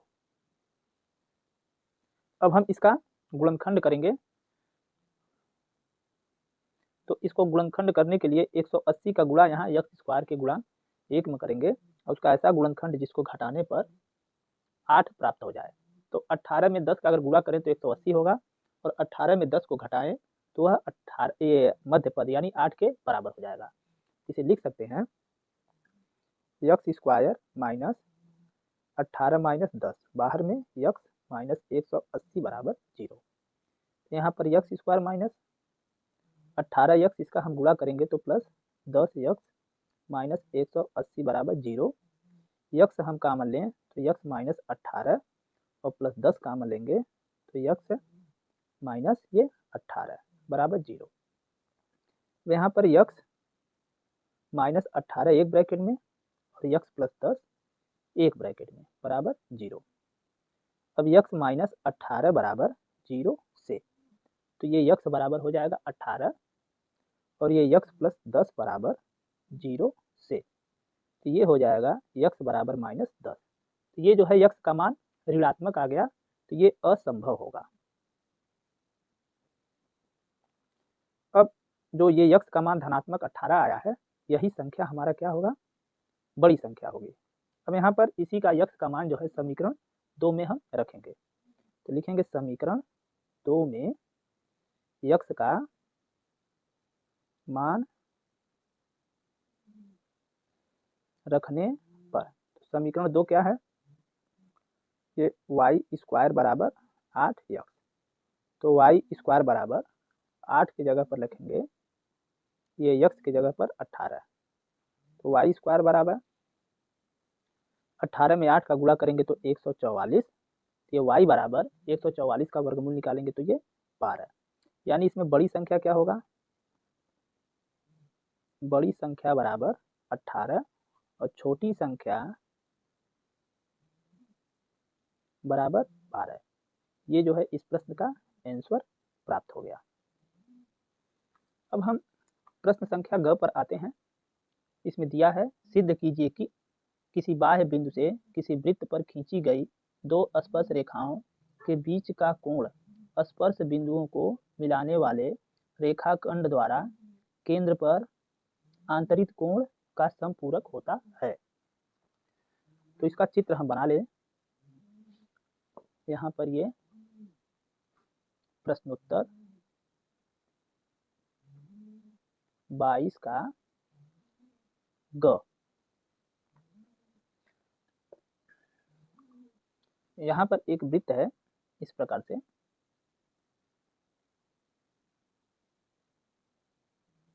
जिसका केंद्र O है। इस वृत्त के बाहर एक बिंदु P है। इस बिंदु P से इस पर दो स्पर्श रेखा है इस प्रकार से, एक PA एक PB। तो कह रहा है इस स्पर्श बिंदु को मिलाने पर, इस बिंदु को जब हम मिलाएंगे तो इस के द्वारा जो ये केंद्र पर कोण बनेगा, ये देखिए जो केंद्र पर कोण बन रहा है ये वाला, ये कोण और यह कोण दोनों क्या होंगे, समपूरक होंगे। तो यहाँ पर दिया क्या है, दिया है PA तथा PB स्पर्श रेखा है। अब हमें सिद्ध क्या करना है,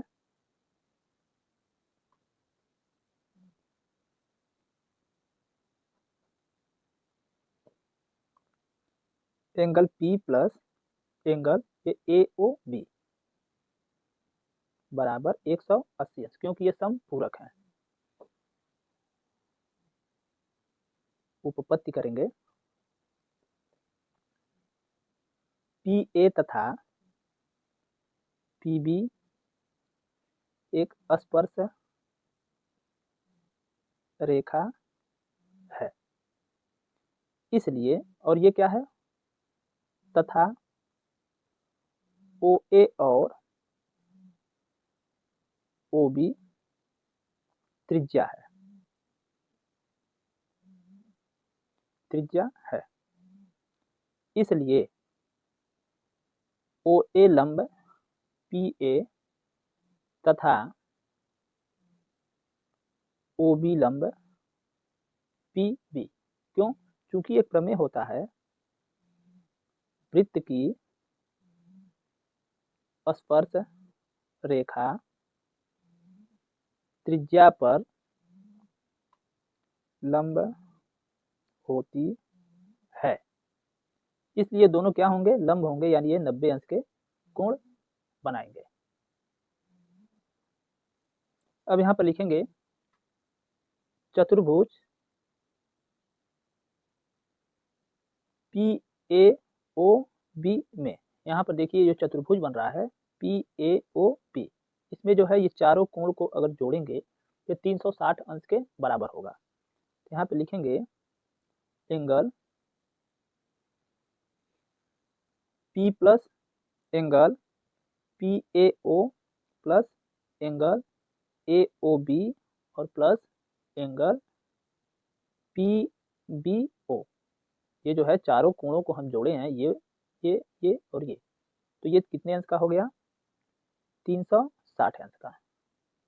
अब एंगल P प्लस PAO, यहाँ पे देखिए इस आकृति में PAO की जगह पर ये क्या रखेंगे हम, 90 अंश, क्योंकि ये लंब है, और PBO की जगह पर भी 90 अंश लिखेंगे।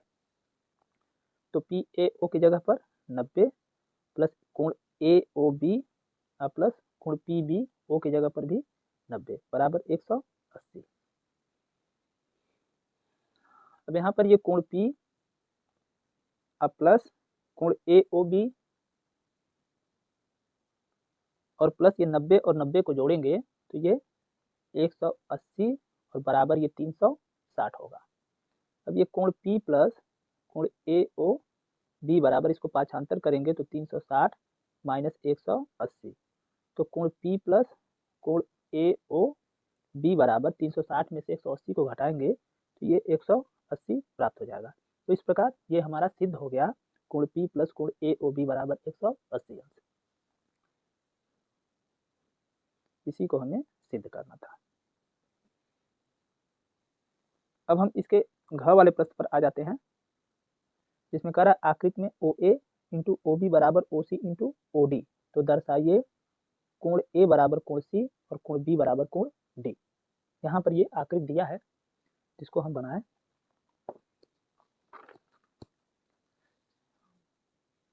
ये जो है प्रश्न उत्तर 22 का घ।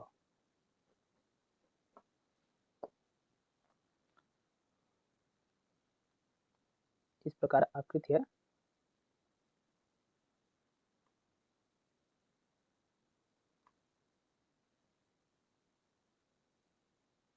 ये बिंदु O, ये A, B और ये C और ये D। अब यहाँ पर दिया क्या है,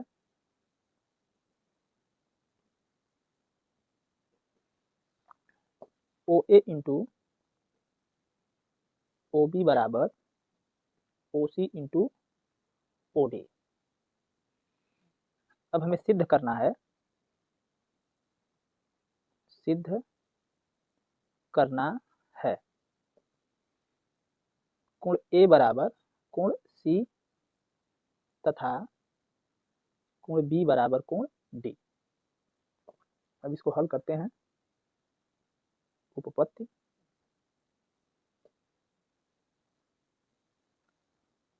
OA इंटू OB बराबर OC इंटू OD, ये इस प्रश्न में दिया है।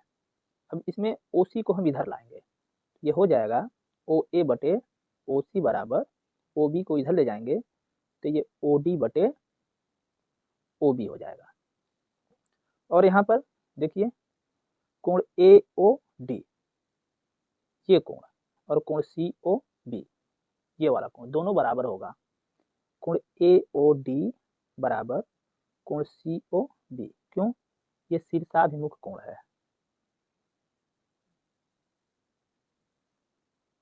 कोण है, इसलिए बराबर हो गया।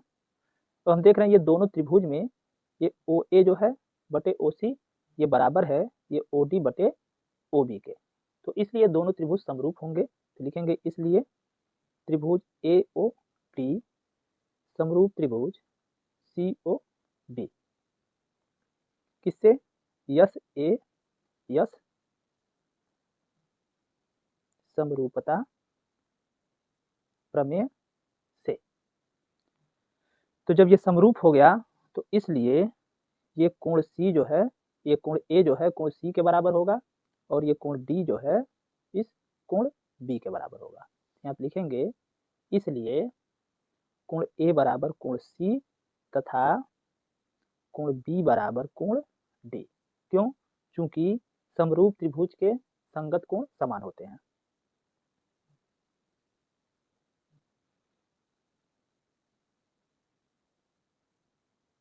संगत कोण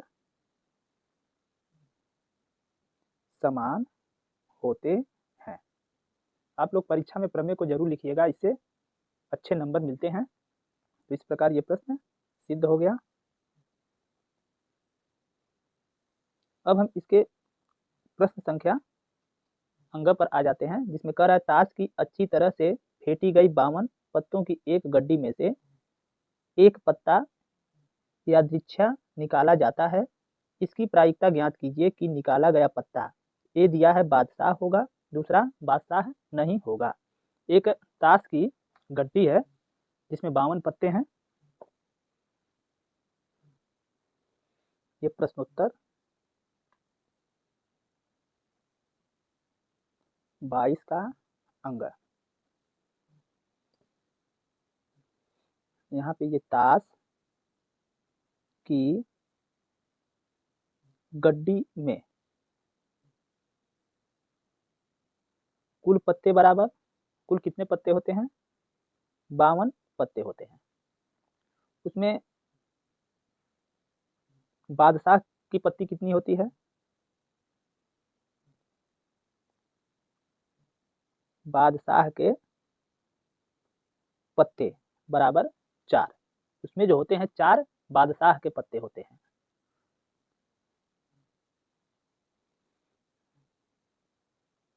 अब बादशाह नहीं होने वाले पत्ते, और जो जितने पत्ते बादशाह नहीं है उसकी संख्या निकालेंगे। तो इस 52 पत्ती में से हम 4 पत्ती को निकाल देंगे, तो 12 में से 4 निकलेगा 8 और यहाँ पर 4 बचा, यानी 48 पत्ते जो हैं बादशाह नहीं है। इसमें प्रश्न ए है, ए कह रहा है बादशाह होगा, उसमें से एक पत्ती जो निकाला जा रहा है उसमें बादशाह होने की प्रायिकता। बादशाह होने की प्रायिकता। अब इसमें बादशाह की पत्ती कितने हैं? 4, तो 4 बटे, अब कुल पत्ती कितने हैं? 52, तो इसे हम लिखेंगे बटे 52। 4 से काटेंगे, 4 एकम 4, 4 तेरहिया 52, यानी 1/13। एक आंसर ये प्राप्त हो गया। और इसमें बी वाला कह रहा है बादशाह नहीं होने की प्रायिकता। तो इसमें 48 पत्ती जो है बादशाह नहीं है, तो ये 48/52 हो जाएगा। तो 4 से काटेंगे तो ये 12 बार, और 4 से काटेंगे तो 13 बार, तो इसकी प्रायिकता होगी 12/13। ये आंसर हो जाएगा।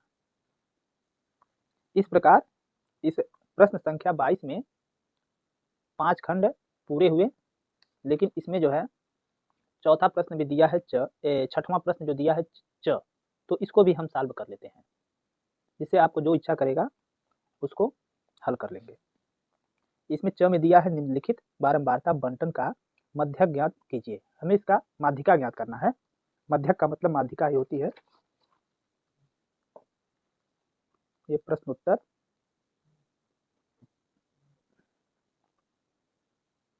22 का च, ये वर्ग अंतराल है, और यहाँ पर ये बारंबारता है। यहाँ पर लिखेंगे संचयी बारंबारता।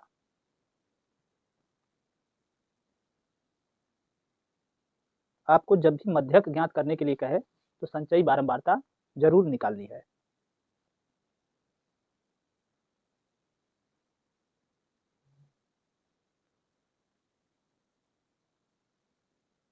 बारंबारता को हम एफ से निरूपित करेंगे और संचयी बारंबारता को सी एफ से। अब वर्ग अंतराल में है 0 से 10, 10 से 20, 20 से 30, 30 से 40, और ये 40 से 50, और ये 50 से 60। इसमें बारंबारता में है 5, 8, 20, 15, 7, 5। तो संचयी बारंबारता हम निकालेंगे तो कैसे निकालेंगे?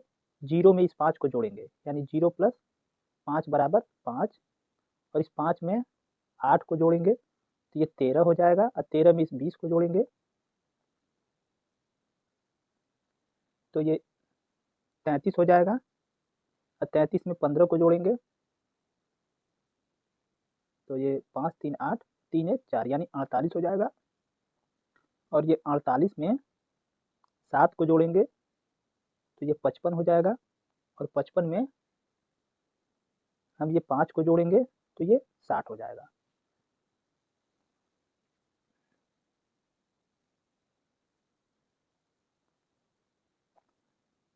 अब यहाँ पर हम देखते हैं ये जो 60 आया है यह n है, तो n बराबर कितना है? 60। तो हम n/2 निकालेंगे। 2 बराबर ये 60/2 बराबर 30, तो n/2 कितना आ गया? 30 आ गया। अब हम पहले वर्ग अंतराल ढूंढेंगे इसमें कि मध्यक वर्ग कौन सा है। तो यहाँ पर देखिए इस संचयी बारंबारता में जो भी संचयी बारंबारता इस n/2 यानी 30 से बड़ी होगी और 30 के करीब होगी, वही उसका मध्यक वर्ग होगा। इसमें 30 से बड़ा जो है 33 है, और 30 के करीब भी 33 है। इसमें जो ये मध्यक वर्ग जो है ये 20 से 30 होगा। ये जो है हमारा मध्यक वर्ग होगा।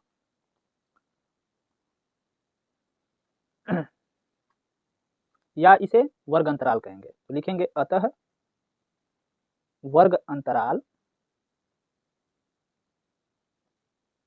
बराबर 20 से 30। तो इसमें यल बराबर क्या होगा? यल बराबर, यल जो निम्न सीमा है ये 20 है, और इसमें यफ बराबर क्या होगा? ये यफ जो है इस वर्ग अंतराल की जो बारंबारता होती है वह है, यानी ये यफ है।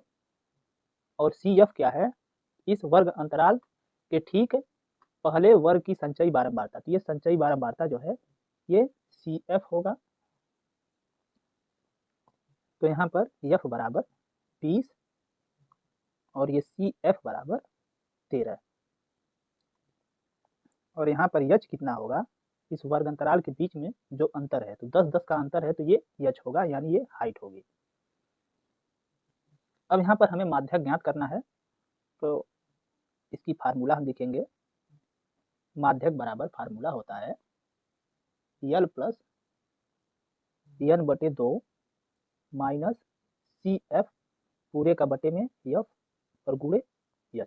ये जो है माध्यक का फार्मूला है। इसी फार्मूले पर हमें इस प्रश्न को हल करना है। तो L के जगह पर लिखेंगे 20 और प्लस N/2 की जगह पर लिखेंगे 30। तो ये 30 माइनस CF के जगह पर लिखेंगे 13 और पूरे का बटे में F की जगह पर हम लिखेंगे ये 20 और गुणे H की जगह पर लिखेंगे 10। अब हम 10 से 20 को काट देंगे 2 बार में। अब यहाँ पर हमें मिलेगा 20 प्लस 13 में, ये 30 में से 13 को हम निकाल देंगे, 10 में से 3 निकलेगा 7 और ये 2 में से 1 निकलेगा 1, 17/2। अब यहाँ पर 20 प्लस 17 में 2 का यदि हम भाग दे दें तो 8.5 प्राप्त होगा और 20 में 8.5 जोड़ेंगे तो ये 28.5। अब हम इसके प्रश्न संख्या 23 पर आ जाते हैं। इसमें अथवा करके 2 प्रश्न दिया है, आप इसमें से किसी एक प्रश्न को हल करेंगे। यह प्रश्न 6 अंक का है। तो इसमें पहला दिया है ये 23 नंबर, निम्नलिखित समीकरणों के युग्म को हल कीजिए। समीकरण का युग्म दिया है यहाँ पर 3x माइनस 5y माइनस 4 बराबर 0 और दूसरा है 9x बराबर 2y प्लस 7। तो इसको हमें हल करना है। तो ये जो है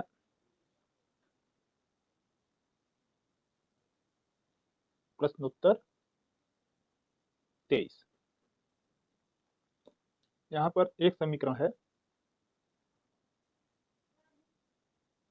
3x माइनस 5y माइनस 4 बराबर 0।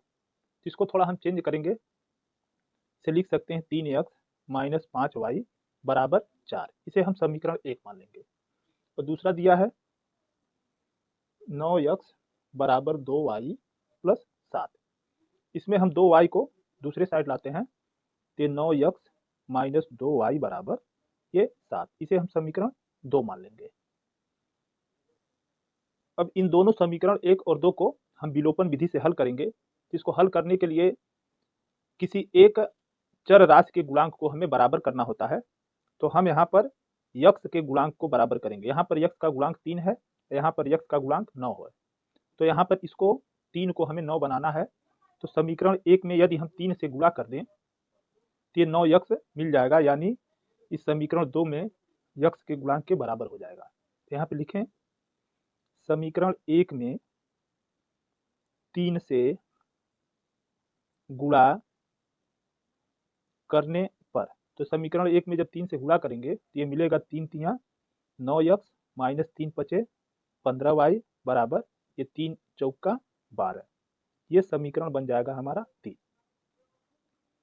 और यहाँ पर ये समीकरण 2 है 9x माइनस 2y बराबर 7। ये समीकरण हो गया 2। अब यहाँ पर हम देखते हैं x का गुणांक बराबर हो गया, तो हमें यहाँ पर x को विलुप्त करना होता है।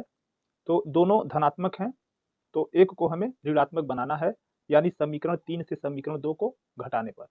जब इसको घटाएंगे तो निचले पद के चिन्ह बदल जाएंगे। इसे लिखेंगे घटाने पर। तो ये निचले पद का चिन्ह जो है बदल जाएगा, ये प्लस था तो ये माइनस, और ये माइनस है तो ये प्लस हो जाएगा, और ये भी प्लस है तो ये माइनस हो जाएगा।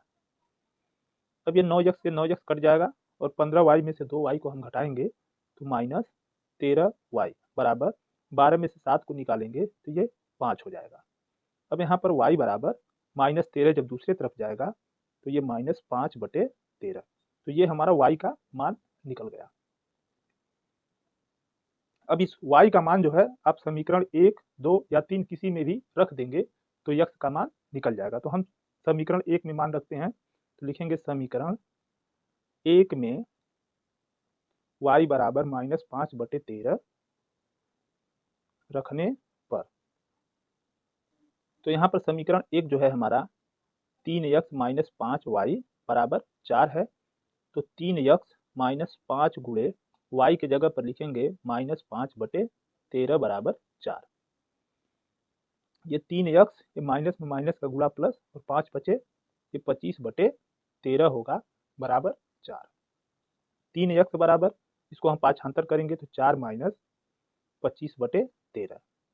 ये 3x बराबर यहाँ एलसीएम लेंगे 13, तो ये इसके नीचे हर एक है तो 1 का भाग 13 में 13 बार और 13 का गुणा 4 में तो ये 52 हो जाएगा और -13 1 कम 13 1 का गुणा 25 में तो ये 25 हो जाएगा। अब ये 3x बराबर इसको घटाते हैं तो 12 में से 5 निकलेगा 7, ये 4 में से 2 निकलेगा 2, 27 होगा। अब ये x बराबर 27/3 हो जाएगा तो काट देते हैं।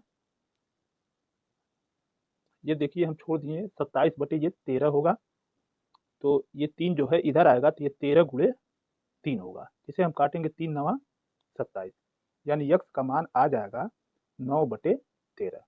तो इस प्रकार इस प्रश्न में x बराबर 9/13 और y बराबर -5/13 ये आंसर हो जाएगा।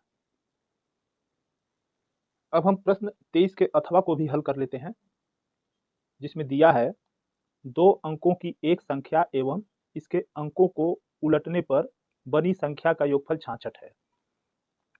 यदि संख्या के अंकों का अंतर 2 हो तो संख्या ज्ञात कीजिए। तो हमें संख्या को ज्ञात करना है। ये जो है प्रश्नोत्तर 23 का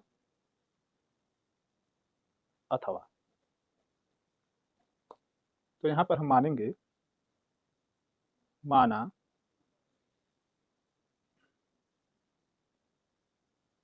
दहाई का अंक बराबर x। तो इसमें इकाई का अंक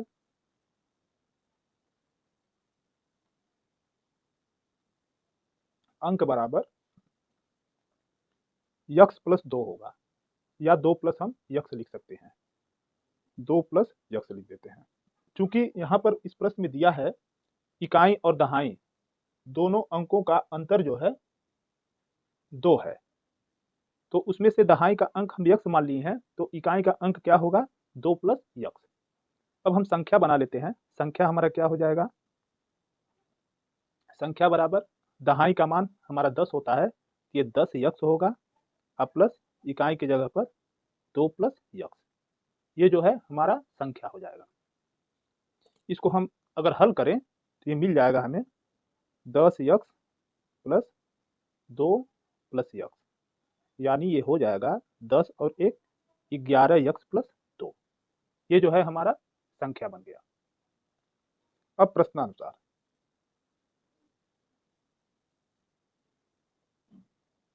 प्रश्नानुसार इसमें कह रहा है कि एक संख्या एवं उसके अंकों को उलटने पर बनी संख्या का योगफल 66 है। तो संख्या हमारा क्या है, ये जो है 10x प्लस 2 प्लस x है, ये संख्या हम बनाए थे और इसके अंक को उलट दिया जाए, यानी इस दहाई के स्थान पर इकाई को लिख दिया जाए और इकाई के स्थान पर दहाई को लिख दिया जाए, तो दोनों का योगफल जो है 66 है। इस तरीके से लिखेंगे तो ये 10 इस दहाई के स्थान पर इकाई का अंक लिखेंगे, यानी 2 प्लस x और प्लस इकाई के स्थान पर दहाई को लिखेंगे x, बराबर ये हो जाएगा 66। अब ये 10x plus 2 plus x plus 10 का हम गुणा करेंगे तो ये हमें मिलेगा 20 प्लस 10x और प्लस x बराबर 66।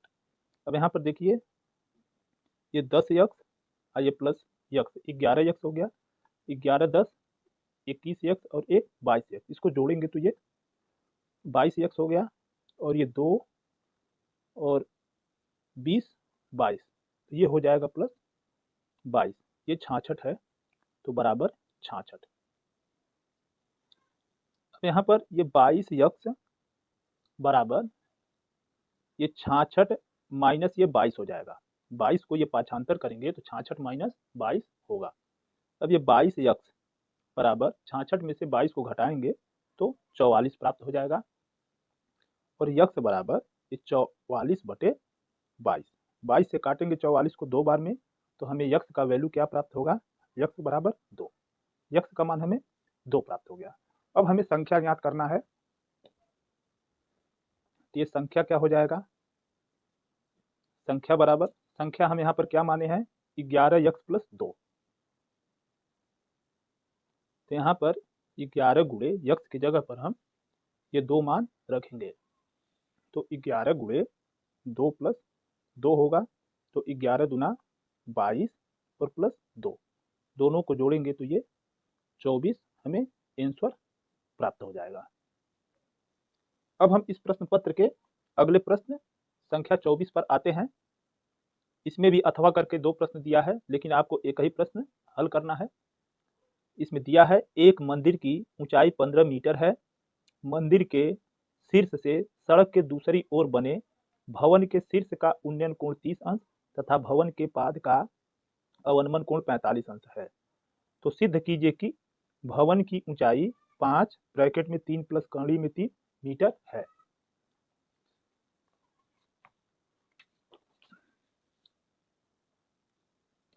यह जो है प्रश्नोत्तर 24। इसको हल करने के लिए हम ग्राफ बनाएंगे। यहाँ पर ये एक सड़क है, इस प्रकार से सड़क हम बना लेते हैं।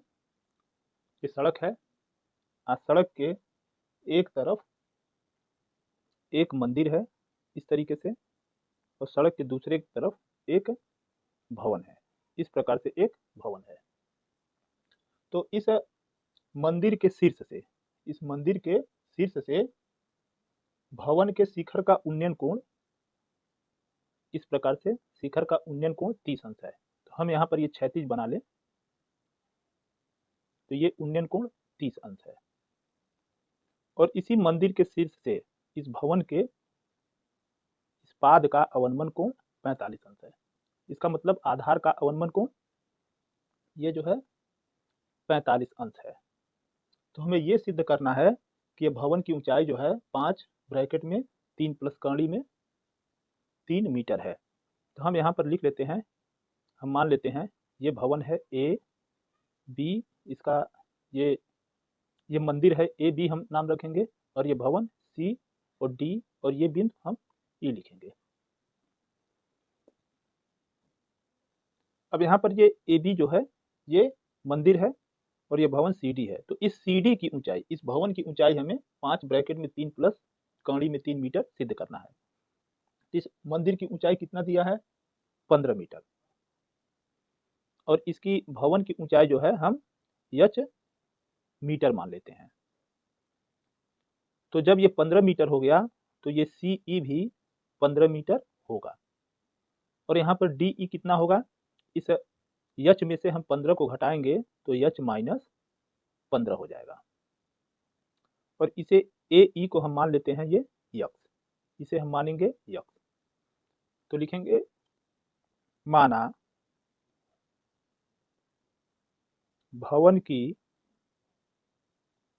ऊंचाई सी डी बराबर एच मीटर,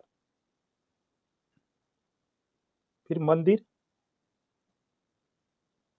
की ऊंचाई ए बी बराबर 15 मीटर, ये बराबर किसके है, सी ई के, बराबर सी ई, और ये ए ई को क्या मानेंगे, ए ई बराबर यक्स मीटर, और ये हमारा डी ई कितना होगा, डी ई बराबर एच माइनस 15 मीटर। अब यहाँ पर समकोण त्रिभुज ए ई सी में यहाँ पे लिखेंगे समकोण त्रिभुज ए ई सी में, यहाँ पर tan 45 अंश का प्रयोग करेंगे, तो ये tan 45 अंश बराबर, तो tan 45 अंश यानी tan थीटा बराबर लंब बटे आधार होता है। तो इस 45 अंश के लिए लंब जो है हमारा सी ई होगा, और ये आधार ए ई होगा। तो यहाँ पर लिखेंगे CE/AE। तो tan 45 अंश का मान 1 होता है और CE के जगह पर हम क्या लिखेंगे, ये 15/AE के जगह पर ये यक्स लिखेंगे। अब यहाँ पर हम तिरछा गुणा करेंगे तो ये यक्स बराबर 15 हो जाएगा। इसे हम समीकरण 1 मान लेंगे। पुनः अब समकोण त्रिभुज AED में यहाँ पे लिखेंगे समकोण त्रिभुज AED में यहाँ पे tan 30 अंश का प्रयोग करेंगे तो इसके लिए लंब जो है DE होगा और आधार AE। तो tan 30 अंश बराबर लंब की जगह पर DE अब बटे आधार AE। तो tan 30 अंश का मान 1/कर्णी में 3 बराबर DE के जगह पर लिखेंगे ये H-15। तो यहाँ पे लिखेंगे H-15 और बटे AE के जगह पर ये यक्स लिखेंगे। अब 1/कर्णी में 3 बराबर H-15 बटे यक्स की जगह पर हम मान रखेंगे यहाँ पर यक्स बराबर 15। तो यहाँ पर यक्स की जगह पर 15 लिख देंगे। ये किससे हुआ है, समीकरण 1 से। अब इसमें तिरछा हम गुणा करेंगे, कर्णी में 3 का गुणा H में करेंगे तो कर्णी में 3H और माइनस कर्णी में 3 का गुणा 15 में, तो ये 15 कर्णी में 3 बराबर 15 × 1 = 15। अब ये कर्णी में 3H बराबर इसे पाछांतर करेंगे माइनस 15 कर्णी में 3, तो ये हो जाएगा प्लस 15 कर्णी में 3। अब H बराबर कर्णी में 3 इधर आएगा तो ये 15 + 15 कर्णी में 3 बटे कर्णी में 3। अब इसमें हम हर का परमीकरण कर देंगे तो यहाँ मिलेगा H बराबर 15 + 15 कर्णी में 3 बटे कर्णी में 3 गुणे कर्णी में 3 बटे कर्णी में 3, यानी अंश में भी कर्णी में 3 का गुणा करेंगे और हर में भी कर्णी का 3 का गुणा करेंगे। तो यहाँ पर मिलेगा 15 का गुणा कर्णी में 3 में, तो ये 15 कर्णी में 3 और प्लस कर्णी में 3 का गुणा 15 कर्णी में 3 में करेंगे तो कर्णी में 3 का गुणा कर्णी में 3 में होगा तो कर्णी हट जाएगी, 3 बचेगा और 15 में 3 का गुणा करेंगे तो ये 45 हो जाएगा और बटे कर्णी में 3 में कर्णी में 3 का गुणा करेंगे तो कर्णी हट जाएगी, यानी केवल 3 मिलेगा। अब यहाँ पर हम 15 कॉमन ले लेते हैं, 15 कॉमन लेंगे तो कर्णी में 3 प्लस ये 15 × 3 = 45, 3 हो जाएगा बटे 3, 3 से काट देते हैं, 3 × 5 = 15, तो इसे हम लिखेंगे 5 ब्रैकेट में, इस प्रश्न में दिया है 3 प्लस कर्णी में 3, तो 3 को पहले लिख ले और प्लस कर्णी में 3। तो यहाँ पर इस भवन की ऊंचाई जो है, भवन की ऊंचाई बराबर 5 ब्रैकेट में 3 प्लस कर्णी में 3 मीटर। इसी को हमें सिद्ध करना था। अब यहाँ पर प्रश्न संख्या 24 का हम अथवा भी हल कर लेते हैं। इसमें दिया है एक भवन के शीर्ष से एक मीनार के शीर्ष का उन्नयन कोण 60 अंश और भवन के शीर्ष से मीनार के पाद का अवनमन कोण 45 अंश है। यदि मीनार की ऊंचाई 10 मीटर है तो सिद्ध कीजिए कि भवन की ऊंचाई 20 ब्रैकेट में कर्णी में 3 - 1 मीटर है। ये भी इसी प्रश्न के जैसा है, तो चलिए हल कर लेते हैं। सबसे पहले इसका ग्राफ बनाएंगे हम।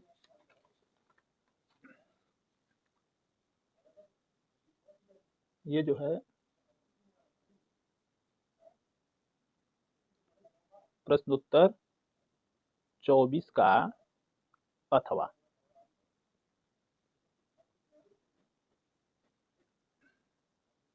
अब यहाँ पर देखिए इसका ग्राफ बनाते हैं। ये हमारा क्षैतिज तल है, इधर जो है एक भवन है, इस प्रकार से एक भवन है और इधर जो है एक मीनार है। तो इस प्रश्न में कह रहा है इस भवन के शीर्ष से इस मीनार के शीर्ष का उन्नयन कोण जो है 60 अंश है। ये उन्नयन कोण इस प्रकार से 60 अंश है, तो इसका भी क्षैतिज हम बना लें। ये उन्नयन कोण 60 अंश है। फिर कह रहा है इस भवन के शीर्ष से मीनार के पाद का अवनमन कोण जो है इस प्रकार से अवनमन कोण 45 अंश है। ये जो है 45 अंश है।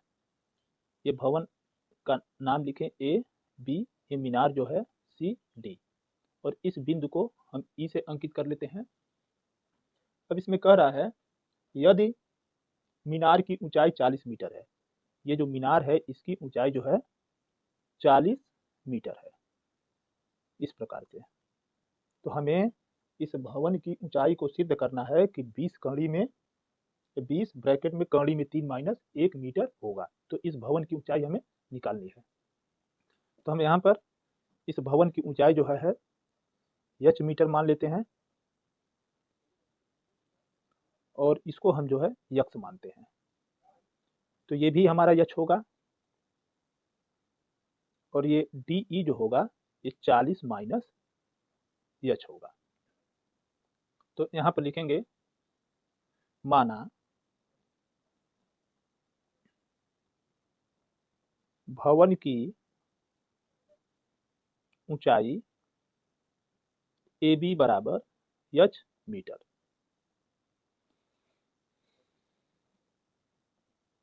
मीनार की ऊंचाई सी डी बराबर 40 मीटर। तो ये ए बी जब हम h माने हैं तो ये ई सी भी h होगा, यानी ये बराबर सी ई, हम इसे लिख सकते हैं। तो ये मीनार की ऊंचाई सी डी कितना हो गया 40 मीटर, और ये ए ई बराबर क्या यक्स मीटर, और ये डी ई बराबर होगा 40 माइनस h मीटर। अब यहाँ पर समकोण त्रिभुज ए ई सी में लिखेंगे समकोण त्रिभुज ए ई सी में, यहाँ पर tan 45 अंश का प्रयोग करेंगे। tan 45 अंश बराबर लंब बटे आधार होता है, तो इसके लिए लंब सी ई बटे आधार ए ई, सी ई बटे ए ई। 45 अंश का मान 1, सी ई के जगह पर हम लिखेंगे सी ई के जगह पर यच बटे ए ई के जगह पर लिखेंगे यक्स। अब यहाँ पर यक्स का गुणा 1 में करेंगे तो यक्स बराबर यच, इसे हम समीकरण 1 मान लेंगे। अब पुनः समकोण त्रिभुज ए ई डी में, यहाँ पर समकोण त्रिभुज ए ई डी में हम यहाँ पर tan 60 अंश का प्रयोग करेंगे। तो tan 60 अंश बराबर लंब बटे आधार यानी डी ई बटे ए ई होगा। tan 60 अंश बराबर डी ई बटे ए ई। तो tan 60 अंश का मान जो होता है कड़ी में 3, और डी ई के जगह पर यहाँ पर डी ई का मान है 40 माइनस h, और ए ई के जगह पर यक्स लिखेंगे। अब यहाँ पर ये यक्स का गुणा करेंगे तो कड़ी में 3 यक्स बराबर 40 माइनस h। अब इसमें हम यक्स के जगह पर ये h मान रखेंगे समीकरण 1 से, तो ये कड़ी में 3 h बराबर 40 माइनस h हो जाएगा। ये किससे हुआ है समीकरण 1 से। अब यहाँ पर h को हम पाछांतर करेंगे तो ये जो है कड़ी में 3 h ये प्लस h हो जाएगा बराबर 40। अब इसमें हम h कॉमन ले लेते हैं, ये कड़ी में 3 और ये प्लस 1 बचेगा बराबर 40। तो h बराबर 40 बटे कड़ी में 3 प्लस 1। अब इसमें हम हर का परमीकरण कर देंगे, तो ये h बराबर 40 बटे कड़ी में 3 प्लस 1 गुणे, तो यहाँ पर अंश और हर में कड़ी में 3 माइनस 1 का गुणा करेंगे। कड़ी में 3 माइनस 1 बटे कड़ी में 3 माइनस 1। अब ये जो होगा हमारा 40 ब्रैकेट में कड़ी में 3 माइनस 1 बटे, इसे फार्मूला में तोड़ेंगे a प्लस बी एक ब्रैकेट में, a माइनस बी एक ब्रैकेट में, यानी a square minus B square, कड़ी में 3 का स्क्वायर और माइनस 1 का स्क्वायर। अब ये 40 ब्रैकेट में कड़ी में 3 माइनस 1 बटे इसका वर्ग होगा, तो 3 माइनस 1 हमें प्राप्त होगा। अब ये 40 ब्रैकेट में कड़ी में 3 माइनस 1 बटे 3 में से 1 को घटाएंगे 2 और 2 से हम काट देंगे ये 20 बार में। यहाँ हमें मिल जाएगा 20 ब्रैकेट में कड़ी में 3 माइनस 1 मीटर। यह जो है भवन की ऊंचाई है, इसी को हमें सिद्ध करना था। यहाँ पर लिख देते हैं भवन की ऊंचाई बराबर 20 ब्रैकेट में कड़ी में 3 माइनस 1 मीटर, इसी को हमें सिद्ध करना था। अब हम इस प्रश्न पत्र के लास्ट प्रश्न पर आते हैं, प्रश्न संख्या 25 पर। इसमें भी 2 प्रश्न है, अथवा करके दिया है, किसी एक प्रश्न को हल करना है।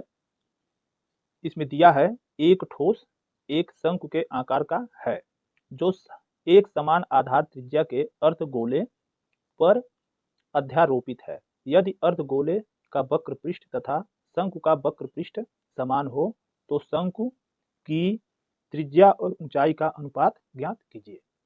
इसका हम पहले ग्राफ बना लेते हैं, समझने में आसानी होगी। ये जो है प्रश्नोत्तर 25, जिसका हम चित्र बना लेते हैं। यहाँ पर इस प्रकार से एक शंकु है,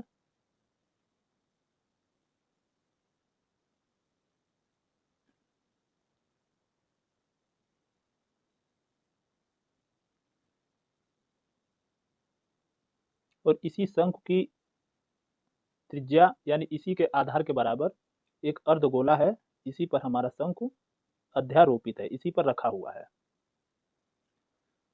तो हमें इस शंकु की ऊंचाई और त्रिज्या का अनुपात ज्ञात करना है। इसमें शंकु का वक्र पृष्ठ और अर्धगोले का वक्र पृष्ठ दोनों समान है। तो यहाँ पर ये जो है शंकु की ऊंचाई है और ये इसकी त्रिज्या है। तो यहाँ पे लिखेंगे माना शंकु की त्रिज्या बराबर अर्ध गोले की त्रिज्या बराबर r। तो जो शंकु की त्रिज्या है वही अर्धगोले की त्रिज्या है और इसकी ऊंचाई बराबर h। तो यहाँ पर वक्र पृष्ठ की बात किया है, तो यहाँ पर लिखेंगे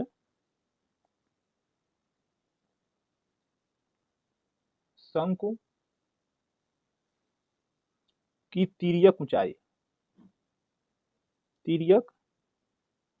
ऊंचाई यल बराबर फार्मूला होता है कड़ी में h square plus r square. इसे हम एक समीकरण बना लेते हैं क्योंकि इसका हम उपयोग करेंगे। और इसमें दिया है इस प्रश्न में अर्धगोले का वक्र पृष्ठ बराबर शंकु का वक्र पृष्ठ। अर्धगोले का वक्र पृष्ठ बराबर शंकु का वक्र पृष्ठ। तो अर्धगोले का वक्र पृष्ठ का फार्मूला आपको याद होगा 2 पाई r स्क्वायर होता है और शंकु का वक्र पृष्ठ जो होता है पाई r यल। अब इसमें पाई से हम पाई को काट देंगे और एक r से एक r को काटेंगे तो यहाँ पर एक r बच जाएगा क्योंकि ये r स्क्वायर है। तो यहाँ पर मिलेगा 2r बराबर यल। अब 2r बराबर यल के जगह पर हम क्या लिख सकते हैं, कड़ी में h square plus r square. इसे लिखेंगे समीकरण 1 से। अब दोनों पक्षों का वर्ग कर देंगे, पक्षों का वर्ग करने पर तो यहाँ पर मिलेगा ये 2r का वर्ग करेंगे 4r स्क्वायर बराबर, इसका वर्ग करेंगे तो ये कड़ी हट जाएगी यानी h square plus r square. अब r स्क्वायर को पाछांतर करेंगे तो 4r स्क्वायर और ये माइनस r स्क्वायर बराबर h स्क्वायर। तो 4r स्क्वायर में से r स्क्वायर को घटाएंगे तो 3r स्क्वायर बराबर h स्क्वायर। अब हम इस पे 3 को दूसरे तरफ ले जाएंगे यानी ये आर स्क्वायर बराबर होगा एच स्क्वायर बटे 3। और पुनः इस एच को इस तरफ लाएंगे तो ये आर स्क्वायर बटे एच स्क्वायर बराबर ये हमें मिलेगा 1/3 मिलेगा। इसे हम लिख सकते हैं आर बटे एच का होल स्क्वायर बराबर 1/3। अब इसका वर्ग जब हटाएंगे तो 1/3 का वर्गमूल निकलेगा आर बटे एच बराबर ये कड़ी में 1/3। तो आर बटे एच बराबर 1 का वर्गमूल 1 और ये 3 का वर्गमूल नहीं निकलेगा तो इसे कड़ी में 3 लिखेंगे, यानी लिख सकते हैं इसे आर संबंधी एच बराबर 1 संबंधी कड़ी में 3। तो इस शंकु के त्रिज्या और ऊंचाई का अनुपात जो है 1 संबंधी कड़ी में 3 ये आंसर होगा। अब हम इस 25 नंबर प्रश्न का अथवा भी हल कर लेते हैं, जिसमें दिया है 21 सेमी त्रिज्या वाले एक वृत्त का चाप केंद्र पर 60 अंश का कोण अंतरित करता है, तो चाप द्वारा बनाए गए त्रिज्यखंड का क्षेत्रफल ज्ञात कीजिए।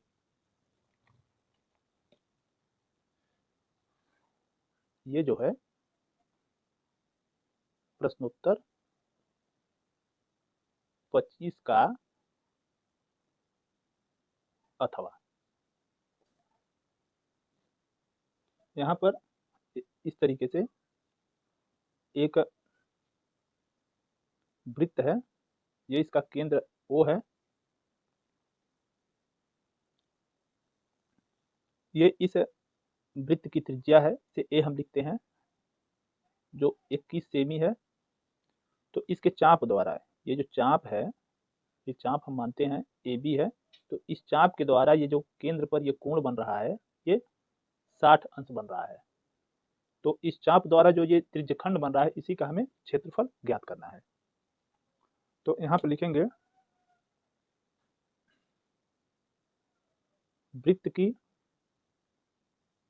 त्रिज्या R बराबर 21 सेमी और यहाँ पर थीटा बराबर कितना दिया है 60 अंश, जो इसका केंद्रीय कोण है। तो हमें इस त्रिज्यखंड का क्षेत्रफल निकालना है। तो ये त्रिज्य खंड का क्षेत्रफल बराबर फार्मूला होता है थीटा बटे 360 पाई आर स्क्वायर। तो थीटा की जगह पर हम क्या लिखेंगे, ये 60 अंश अब बटे 360 गुणे पाई के जगह पर 22/7 और आर के जगह पर हम लिखेंगे 21 गुणे 21, क्योंकि यहाँ पर आर स्क्वायर है। इसे हम काट देंगे 60 से 360 को, तो ये 6 बार में कटेगा और 2 से इसे 11 बार में, और ये 2 तियाँ 6 और ये 7 तियाँ 21 और ये 3 से 3 को हम काट देंगे, तो हमारा बचेगा 11 और 21।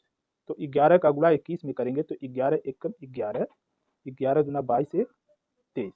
तो इस प्रकार इस त्रिज्यखंड का क्षेत्रफल 231 सेमी स्क्वायर ये आंसर होगा।